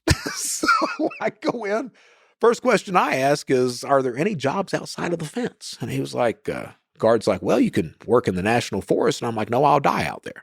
And he was like, well, you could do landscaping. And I'm like, I can run a weed eater. So 2 days later, I walk into the landscaping office, and the cop, and this is this genius of some of these people and institutions, the cop behind his desk, the entire wall is a blown up photo of the compound and the outlying area. So I can literally sit there and plot where I'm going.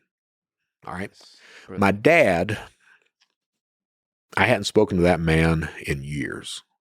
And he shows up at my sentencing and stands up in front of the judge. And he's like, Your Honor, I want to make sure Brett gets a good start. He can live with me when he gets out, everything else. Looking back, the man meant that. And I just thought it was bullshit at the time. So he starts to visit me in prison.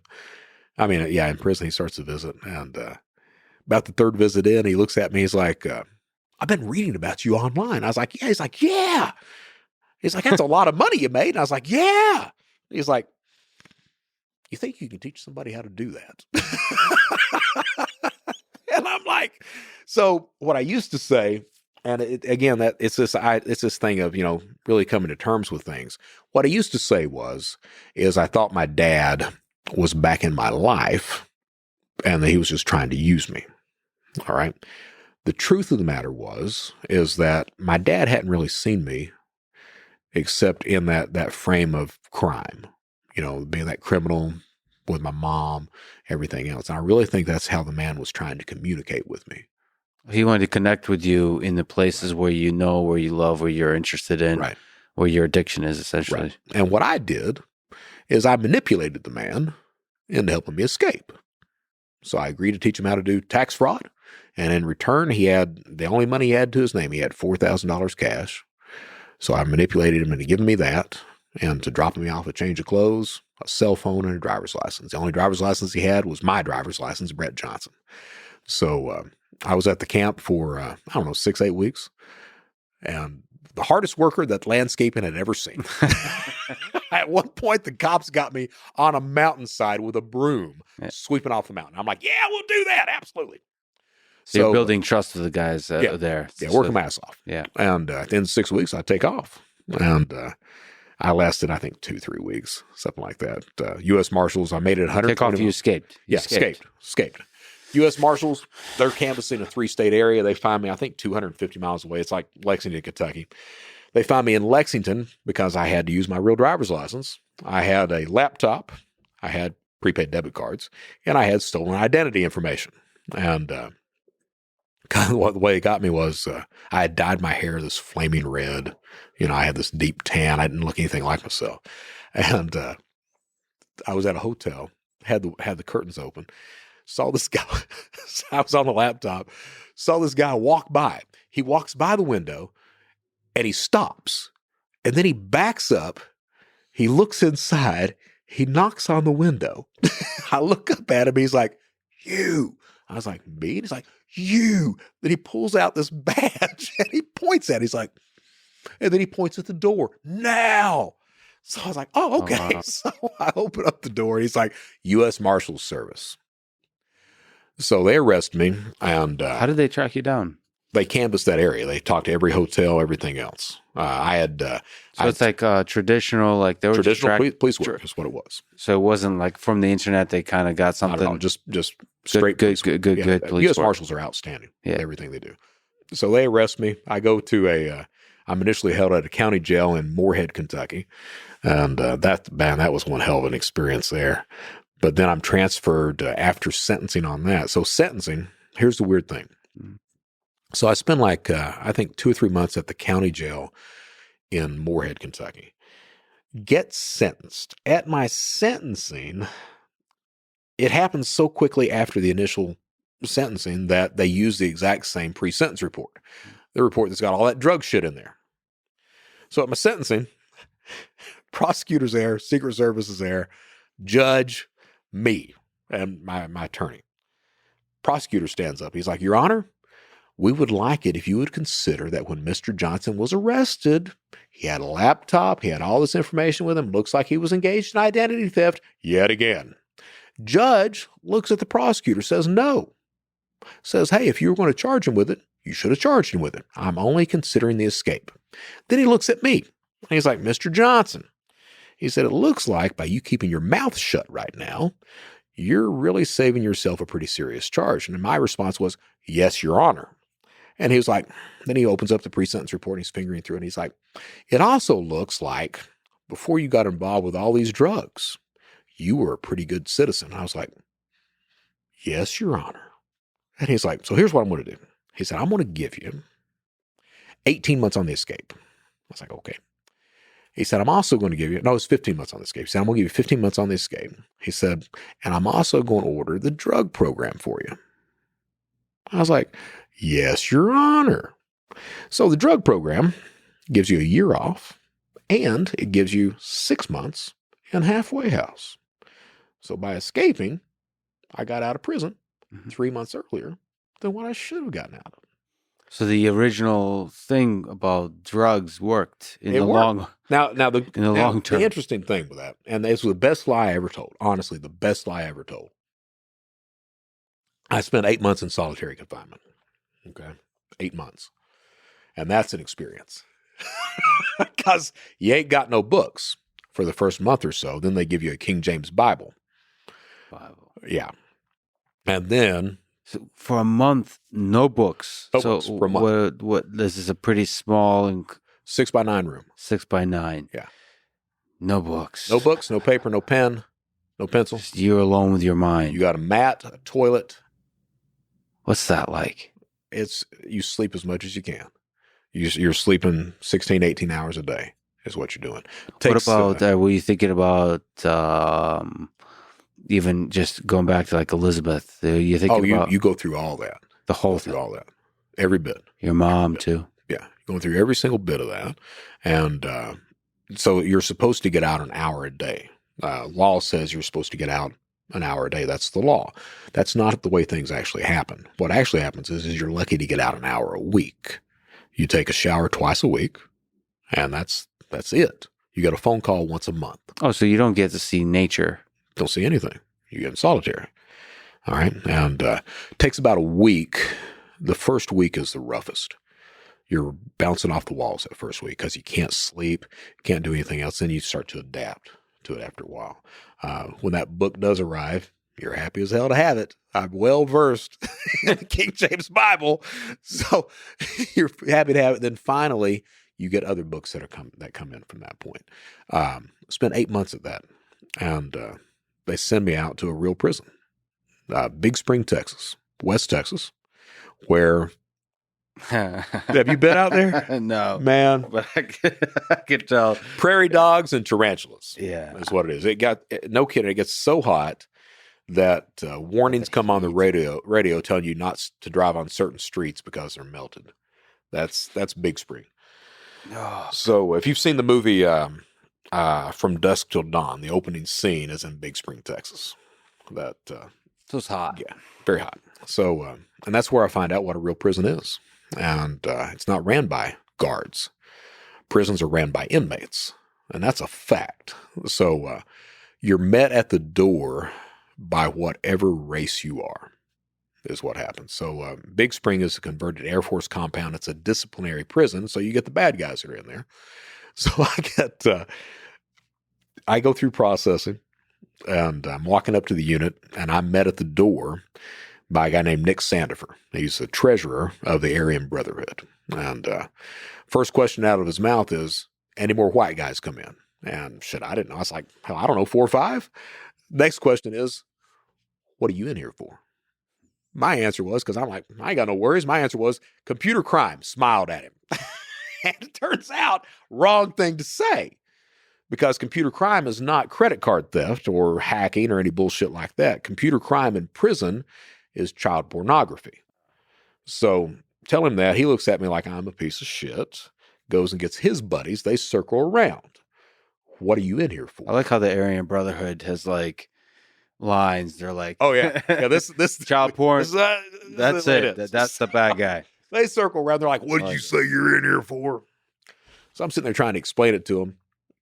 They're like, you tell a good story. You still said this. Now, computer crime basically really does mean usually child pornography. In prison, yeah. And what you see, and that's one of the things you find out, the guys that are going in there for child porn, they will tell them it's credit card theft. Right. So, yeah. Right. They've learned. So I'm that guy. But you also don't, for people who are just listening to this, you don't exactly look like the typical computer hacker. That's true. That's very true. But I don't look like the pedophile either. Yeah, that's right. So. That's right. But it's like, it doesn't make it seem like I guess you're not wearing a hoodie and you're not like right. Emo, dark, So, the way it actually works in prison, they won't attack you until they know. All right. So they have to see paperwork, which now in federal prison, you don't get transported with paperwork because of that. So they have to see paperwork, or a guard will tell them what you're in there for. Guards will tell who the pedophiles are. So none of the guards told them that I was anything. Mm-hmm. So for the first month, they think I am, but they're not doing anything because they don't know for sure. At the end of the first month, I'd been talking to Kevin Polson over at Wired Magazine about Max Butler. He does an article about that. Shows up in Wired Magazine. So at the end of the first month, Wired Magazine hits compound, front cover, that's all the story. You would think it saved me. So I'm reading the article, really happy about it. So what happens is 4 o'clock is mail call. 4 o'clock is a stand-up count nationwide. After 4 o'clock is your mail call. They hand out all the mail for the day. So the mail comes, I get the magazine. I'm like reading through it. I'm like, well, shit, I'm good to go. Then it says Brett Johnson, Secret Service informant in the article. So you're now a snitch. Which is right up there with the pedophiles. So we go to dinner after that. At dinner, you can hear it. You can hear the chat. We got a snitch. I think it's that guy over there. Warden, next day, shuts down the entire compound. Calls me into his office. They got security there. You got the counselors there and everything else. Warden looks at me. He's like, did you give an interview to Wired Magazine? I'm like, yeah. He's like, do you not know they will kill you in here? I was like, he was like, do you feel safe? Well, I know if you tell me you don't feel safe, they transport you. Transport you means another 8 months in solitary confinement. You start to see shit in solitary after a while. Yeah. So I'm like, no, not going to do that. So I'm like, completely safe. He was like, look, he's like, if anybody says anything to you, immediately come to us because they'll fucking kill you. So they do a locker search, try to confiscate the magazines. They can't. The next day, I walk into the unit. There's Nick Sandiford laying on his bunk, magazine wide open, reading it. I'm like, oh, shit. Walked up to him. I was like, hey, Nick, what are you doing? He's like, oh, doing some reading. I was like, anything interesting? He's like, it's getting there. I was like, let me save you the trouble. Take the magazine, turn it over to the page. I was like, right there is what you're looking for. He was like, man, I already knew. I was like, do we have a problem? And he looks at me. He's like, is anyone on the compound you told on? I was like, no.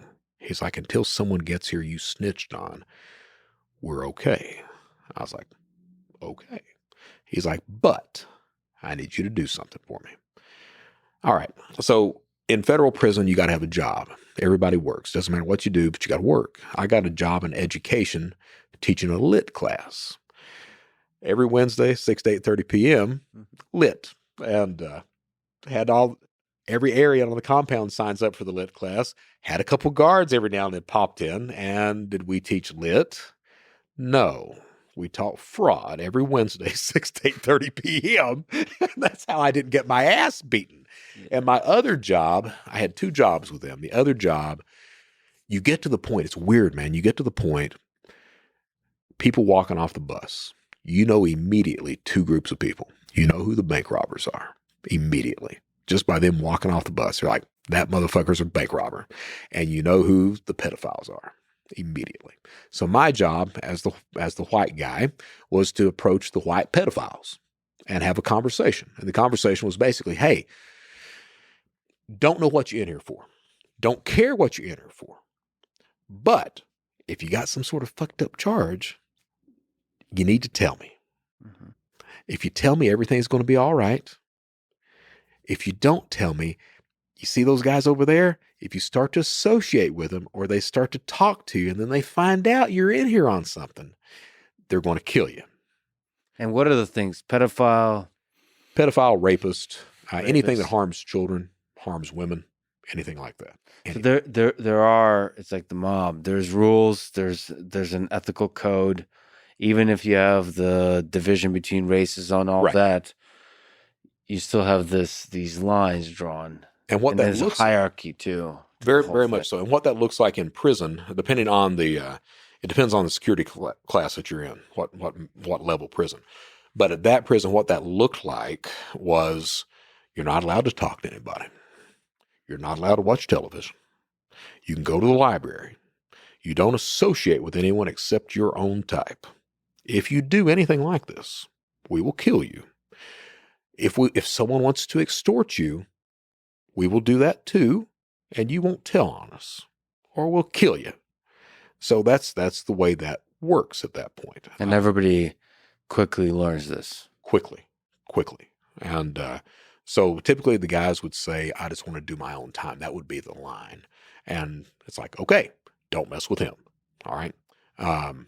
Every now and then you'd have somebody lie, and that would come with those types of consequences. I got to see, while I was there, saw 2 people murdered, went through 3 prison riots, and through my entire tenure in prison, saw 4 suicides. The people who got killed, it was, so we had outside, you had this track, a 1/3 of a mile track. You walk it counterclockwise, and inside of the track, you got 2 handball courts. So of an evening, it happened both times. All of us would be walking, doing our exercises. And at the top of the key, like a flock of birds, you'd see all the inmates start to migrate down toward the gate. So the first time you see that migration, you look up in the distance, and the one inmate's got another inmate down, and he's just hammering his head right into the pavement, like that right there. Well, guards don't stop that because a guard may get hurt. So a guard is 15 minutes coming out to stop that until everything's over. By that point, the guy doesn't have a head. They shut the compound down, and this is what happens. So you shut the entire compound down. They make 2 lines of the inmates, and what happens is the inmate walks into a room. They shut the door behind the inmate. Guard asks him 2 questions. First question is, did you see anything? The answer is no. Second question is, if you had seen anything, would you say anything? Answer is no. Guard then says, get the fuck out. And that's it. Anybody that stays in any longer than that is automatically suspect. So there was one incident, I remember this Hispanic guy, he's in there for a few minutes. And everybody's like, what's going on? Mm. So his people then call him over. Explain to us what went on. Yeah. And it happens like that. It's fascinating that because you talked about the network of trust in the cybercrime community. Oh, yeah. And here's a network of trust. Absolutely. In the prison crime community. Absolutely. And trust. Trust matters. Trust drives everything at the end of the day. The riots that I went through, the first riot, man, you're scared to death. Scared to death. You've got the cops dressed up in the Ninja Turtle outfits. You've got the rubber bullets, the tear gas canisters, all that crap. You got the inmates that are raising hell. Scared to death. The second riot, you calm down. Second riot, you start to notice. This is a racial riot. This is typically, and almost always, it's Hispanics and African Americans. So you get to detect what is the motivation for the riot, what is the reason, right. And that gives you some calm. That's exactly right. So the second riot, you start to notice this. Hey, man, this ain't me. This ain't our group. Yeah. Third riot, no shit. Third riot, you lay in your bunk. And you let them wage war all around you. And every now and then you have an inmate that'll run up to you and he'll point to a locker and say, is that your locker? And if you tell them yes, they leave it alone. If you say it's not my locker, they'll break into it and steal everything out of it and go from there. And that's what happens. But so you did your time for 5 years. 5.5. 5.5.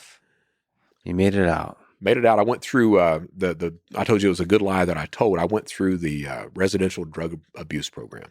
It's a 9-month intensive therapy. And the way I got to that, this counselor at Big Spring, he bought this. He wanted inmates to be educated. He was a really good guy. So he wanted inmates to be educated. He got a discount on a game theory class set. So he gets all these discs and everything, and he's asking, does anybody on the compound know anything about game theory? And somebody says, if anybody does, it'll be Brett Johnson. So he comes up to me one day at my buggy. He's like, are you Brett Johnson?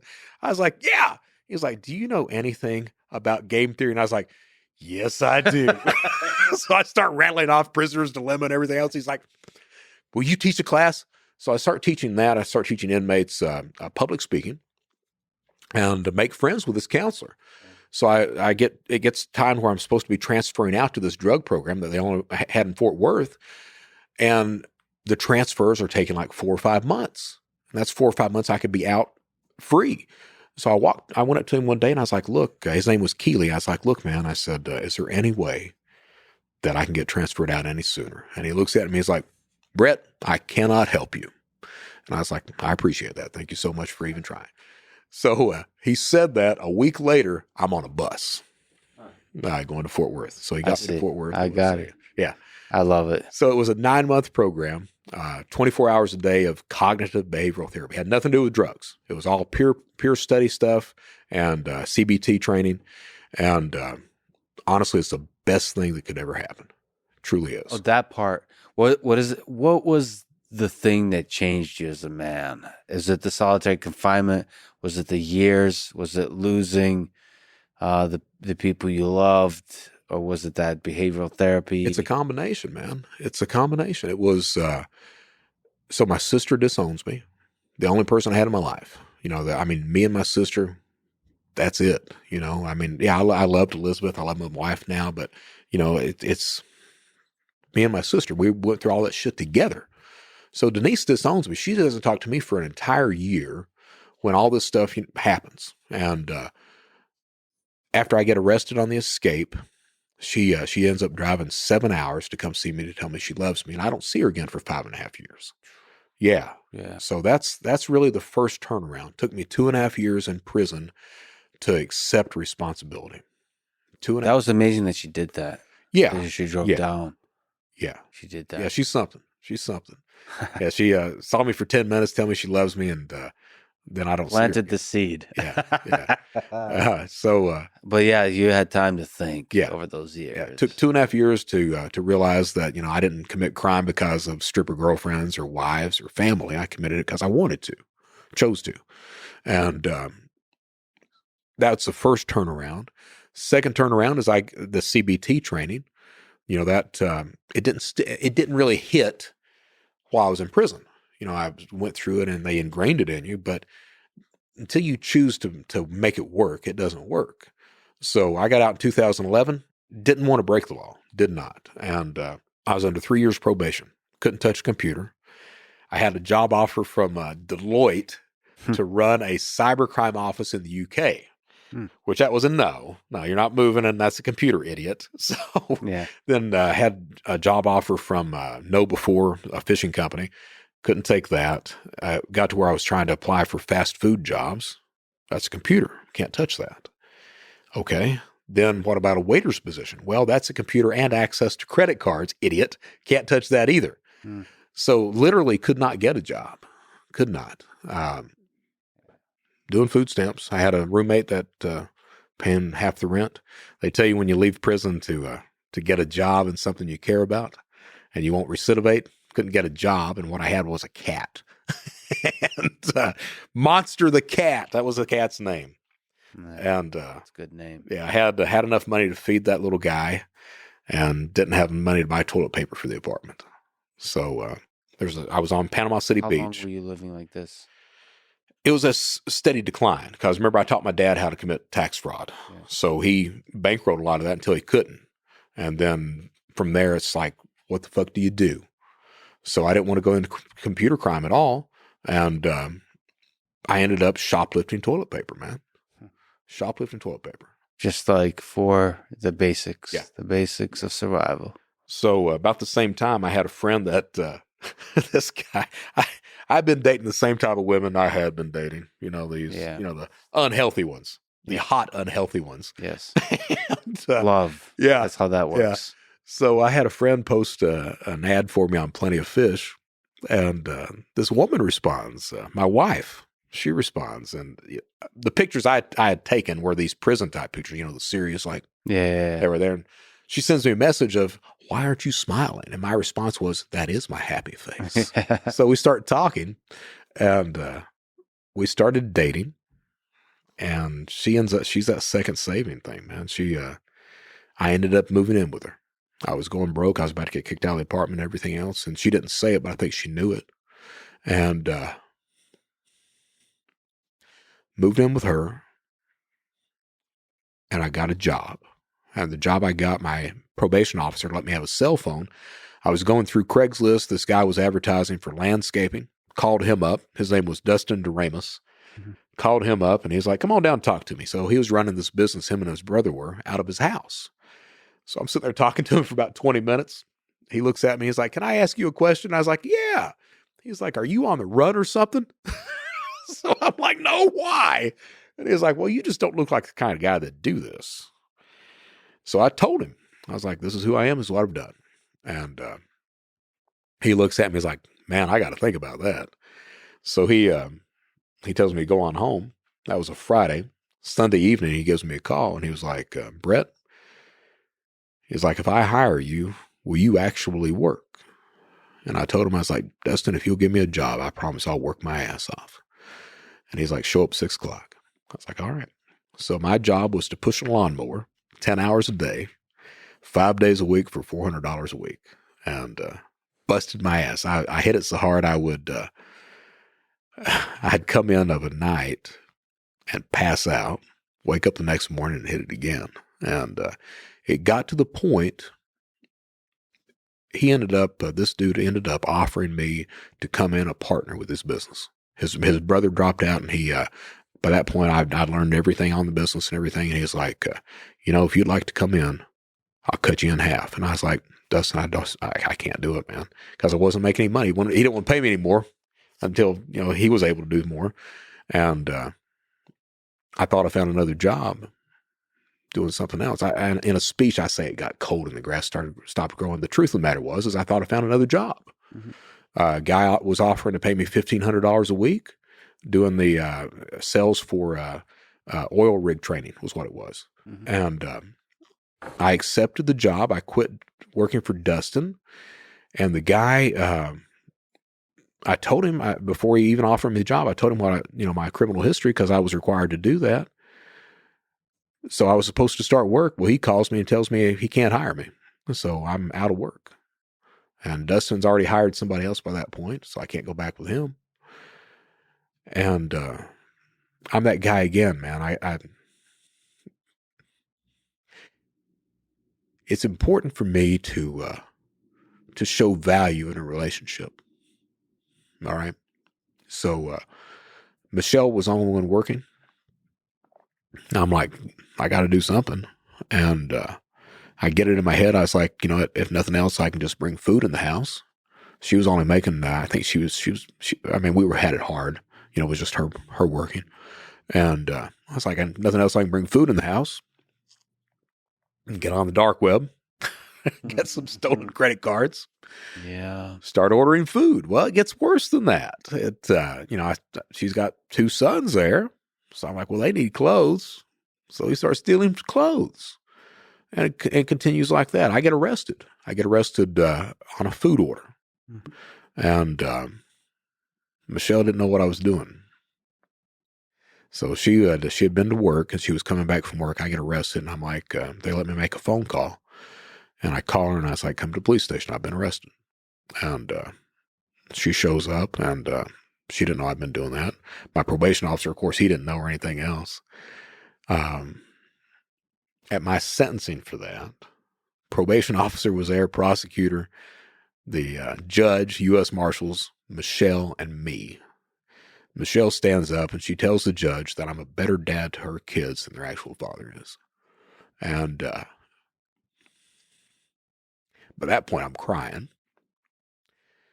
Probation officer stands up and he was like, we think Mr. Johnson's a good guy. We think this is a one-time thing. Prosecutor says the same thing. Judge sentences me to 1 year. Probation officer stands back up and he's like, Mr. Johnson, Judge, if you can give Mr. Johnson a year and a day, he can get the good time and get back to his family sooner. Mm-hmm. So the judge amends the sentence to a year and a day. So I served 10 months. They sent me back to Texas. And that's when I find out that Michelle didn't need me for what I could give her. She just wanted me for me that entire time. She stands by me the entire time. I do my 10 months, get out. We get married after that, and they kill probation. So I can touch a computer. They tell you, they were like, inmates, a felon, if nothing else, he can sell cars. Well, it turns out you can't. You can sell cars if you're a drug dealer. If you're the guy that steals all the money and people's information, no, you can't get a job selling cars. So I can't get a job. Cannot. And to this day, Lex, I know what my triggers are. I know what it would take to get me back into committing crime. And I knew I'd go so far at that point. So I looked at Michelle and I was like, let me see what I can do. Signed on to LinkedIn, reached out to this FBI super cop named Keith Malarski out of the Pittsburgh office. He was involved with my arrest and some associates and everything else. And sent him a message. And the message was, hey, I respect everything you did. Think you did a great job. By the way, I'd like to be legal.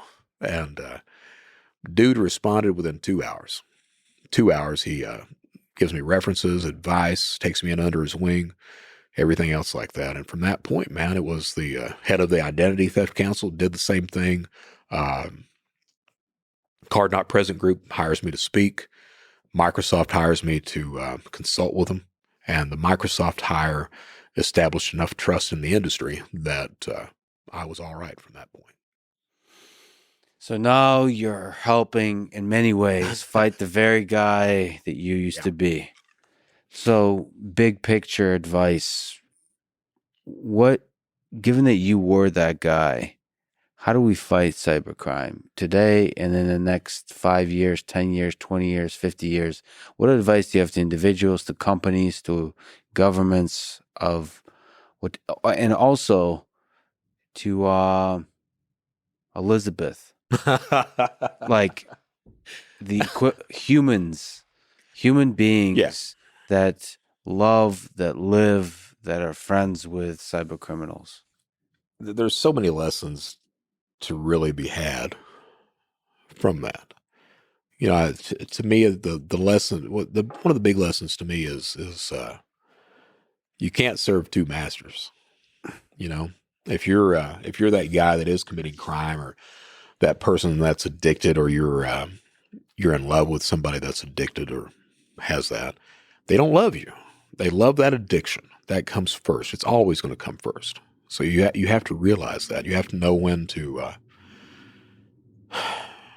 you got to know when to cut somebody off, when to end something. That knowing that they're not going to change until they decide to change. At the same time, you got to realize that the only reason I was able to turn my life around is because people took that chance on me. Yeah. That's really the only reason.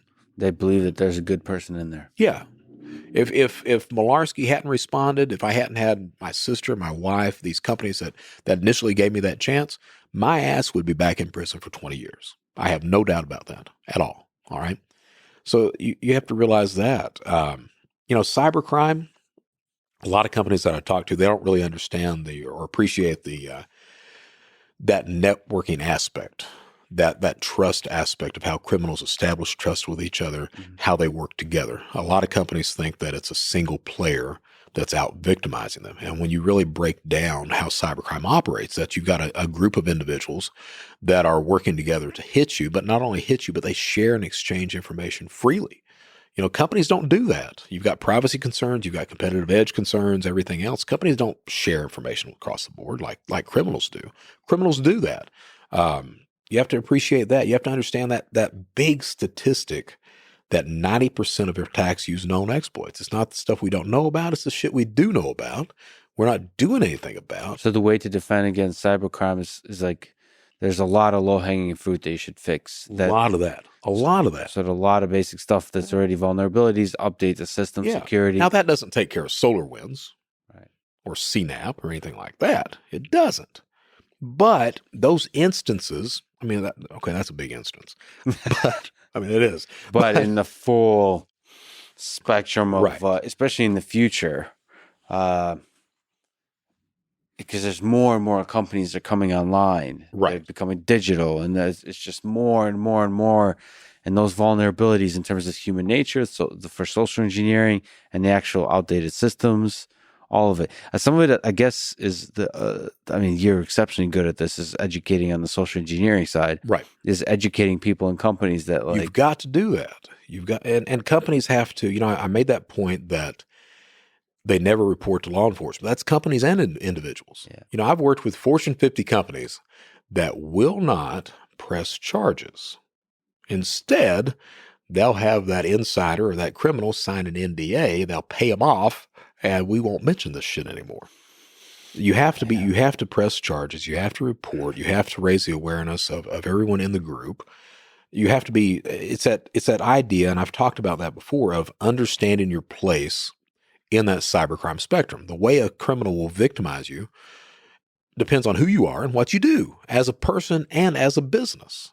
So you have to understand that, design security around that. We've got 7,500 security companies out there. A whole lot of them are snake oil salesmen. A lot of them is going to tell you that we're the one-stop solution, but You're not. You're not. You're a tool, all right? And you may have a very good tool, but it's not the only tool that's needed to protect against the attacks that are out there. And we have to be open and honest about that kind of stuff. If we're not. So I guess defense is not just like one tool. It's a process of just like a diversity and just constantly educating people. Absolutely. So it's the social side, it's constantly, because there's so many probably attack vectors in terms of the software that you have. If you look at it, that attack surface, you can't plug everything. It's too damn large to plug everything. Yeah. But you can do the best job you can possibly do. But it takes a variety of tools to do that. All right. The idea, and Arcos is big about that, but the idea is to take the cost of fraud to the fraudsters so high that they basically try to pick another target. All right. And that's the idea that you want. You want it to be not worth the criminal's time to hit your company. What about white hat hacking? So like, hacking for good, sort of testing systems and then giving companies the vulnerabilities as you find them. I think it's outstanding. I do. I think pen testing, white hat stuff is outstanding. I truly do. I think that that you have to. It has to be tempered with what is reality as well, though. All right. We've got a whole industry of people who try to sell RFID wallets that I don't know of many RFID hackers out there on the criminal side, to be honest with you. Yeah. So some of it is just like a psychological safety blanket that's not actually providing any protection. By the way, you wrote on LinkedIn something about ID me. What is it? Why is it a problem?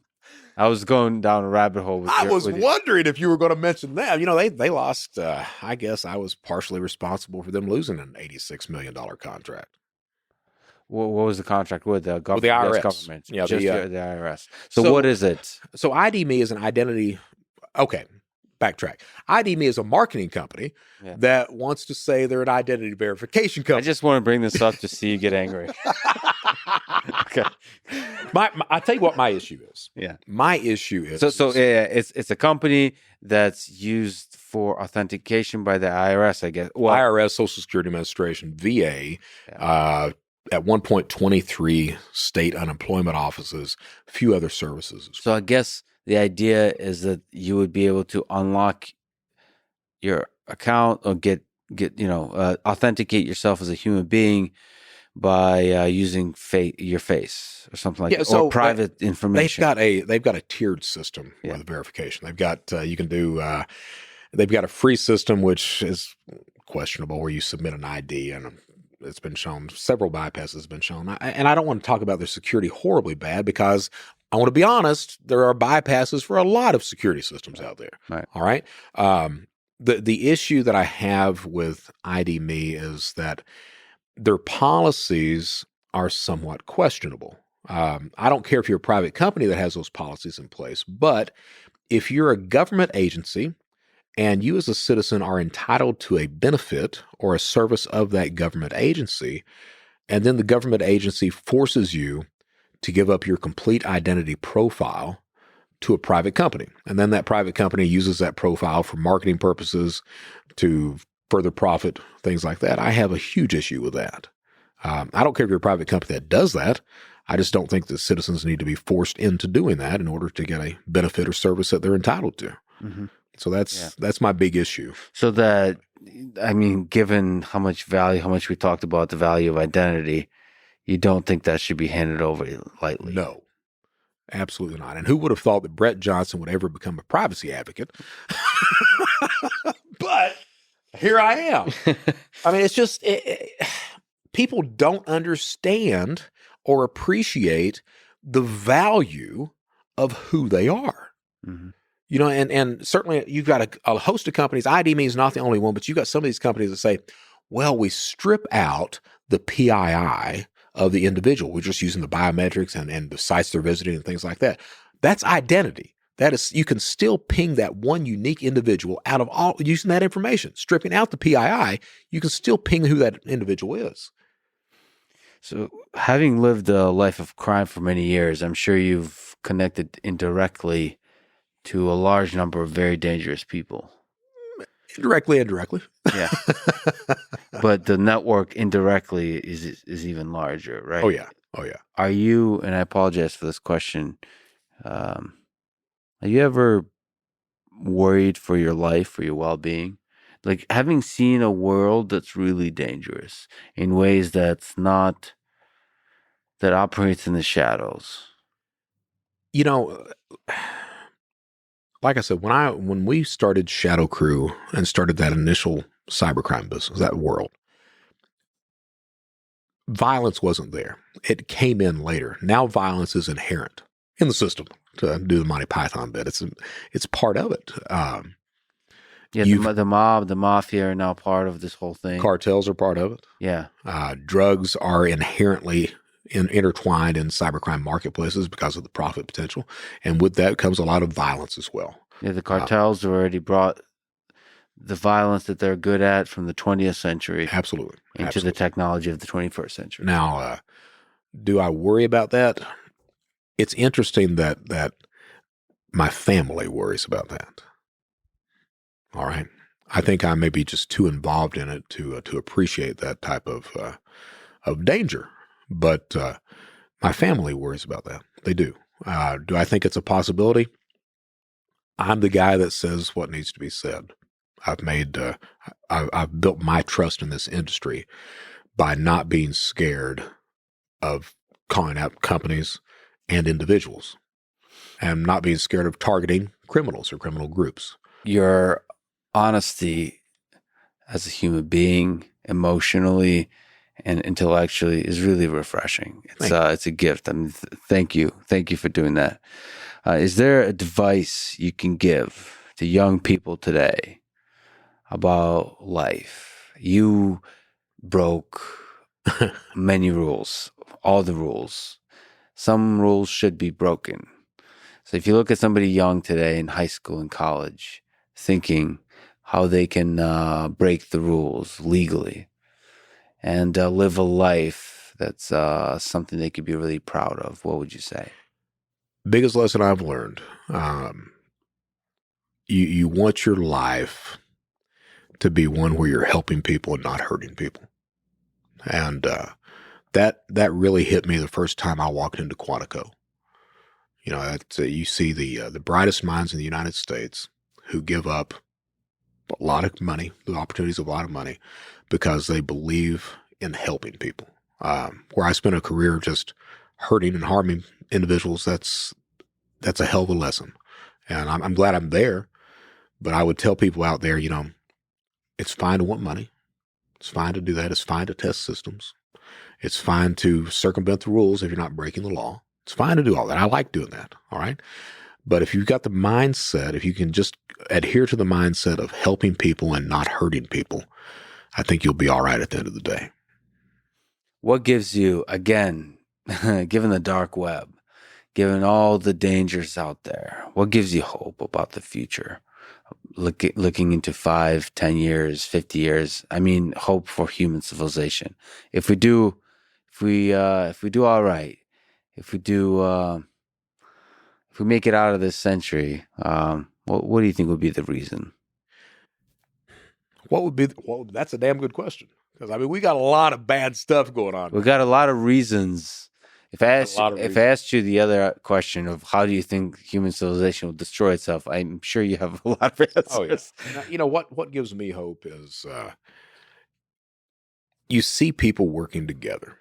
The COVID's have been a little bit different because I think too many people wanted to play politics with it. That's been the heartbreaking thing about COVID is it's in many ways pulled people apart. I mean, because a virus involves kind of being afraid of each other because, I mean, that was a scary thing. People talk about pandemics in that way, that you're afraid of other humans. That is the most terrifying thing. It's not the destructive nature of what it does to your body. It's just that it pulls people apart. And then you realize how fundamental that human connection is to human civilization. Absolutely. Absolutely. But, you know, we, as human beings, we do, when things really get bad, we do tend to respond and group together. We do that. And when there's injustice, we see it, we rise up. I wake up in the morning and I watch Fox News and CNN so I can be pissed off at everyone. All right. So the division, the outrage, they're really feeding. They want you to be angry. Yeah. That's what causes me despair, and what I think that, you know, we just need to. Elizabeth was very good. She taught me one hell of a lesson, because before I met her, I was a news hound. News would be on all the time. couple channels of it. And she was the woman who didn't watch the news at all. And I didn't understand that back then, man. But now I do. Now I'm like, it's pretty smart, Don't need to listen to that bullshit as it is. That's why I love reading history books. And people, I just, I feel like that's the right perspective on take on modern times. How will this time be written about in the history books? Yeah. And react to that. Don't the daily ups and downs of the outrages, which is getting worse and worse in terms of how quick the turnaround is in terms of the news. I'll tell you what, I'm sitting here. I appreciate you talking to me. I do, because, talking about that relationship and everything, it's really been this kind of realization for me on a lot of things. So I really appreciate you asking those questions and everything, me be able to talk about that. I love it that you value, first of all, you're self-aware how important love is in a human being's life. It can make you do some of the best and some of the worst things in this world. And it's good to think about that. That is what makes us human, is that connection and that love for each other. What do you think is the meaning of life? This big, ridiculous question. Why the hell? What are we all here for? I don't think it is ridiculous, man. I to me, that meaning of life is finding out that lesson that we need to help each other. If you ask about security, I didn't get to say that, but everybody's worried about themselves. The way you solve that security problem is it takes everybody looking out for everyone else. That's how you solve that problem. And whatever journey you take to discovering that point. Yeah. I mean, with me, I've been asked a few times, do you regret anything? Would you change anything? Mm-hmm. Now, I've done a shitload of despicable things in my life, but I'm at a point in my life where I like who I am, and I know that I am doing exactly what I'm supposed to be doing in my life. So would I change anything? As bad as a lot of that shit has been, I wouldn't. It made you who you are. Yeah. The whole of it. That's trite to say that, but it's true. That's the weird thing. It's true. Yeah. Yeah. Also, you mentioned that you're thinking of launching a show. What's it going to be called? Because you've done a couple of podcasts. You're incredibly good at this. You're so good at this. I've done a couple. I'm on a lot of podcasts and everything like that. I had the Fraudcast with a friend of mine, Carice Hendrick, and that ended because of a difference of opinion. Depending on who you ask, one of us was an asshole. Yes. And it may have been me. Yeah. But then I did the Anglerfish podcast, which I got to be honest with you, Lex, it was completely directionless. And it was Brett Johnson getting lazy. Yeah. So I ended that. The Brett Johnson show is launching. That's the new one. That's what the new one's called. And, what are you thinking of doing with it? Making a difference, for one thing, but it's going to be talking about cybercrime security, helping people. Interviews. Solo. A lot of it's going to be solo. Now, I'm calling it the Brett Johnson Show. I mean, because it's going to handle crime, talk to criminals, and how they turn their lives around to a degree as well. But there's some shit I want to bitch about too. Yeah. So figure to. I can tell you're good at this. I'm a fan already. I'm going to listen. I'm going to subscribe. You should too. You're launching it soon. Next week. Brett, you're an incredible human being. The honesty, the love, I could just see how much of yourself you put out there. One of the best public speakers I've ever heard. Definitely you should be in a Scorsese film about cybercrime. 100%. I can tell you're a good actor. It makes perfect sense. Anyway, I'm deeply honored that you spent your time with me today. Really I am too. Thank you. It was amazing. Thanks for listening to this conversation with Brett Johnson. To support this podcast, please check out our sponsors in the description. And now, let me leave you with some words from George R.R. Martin from A Clash of Kings. A good act does not wash out the bad, nor a bad act the good. Each should have its own reward. Thank you for listening and hope to see you next time.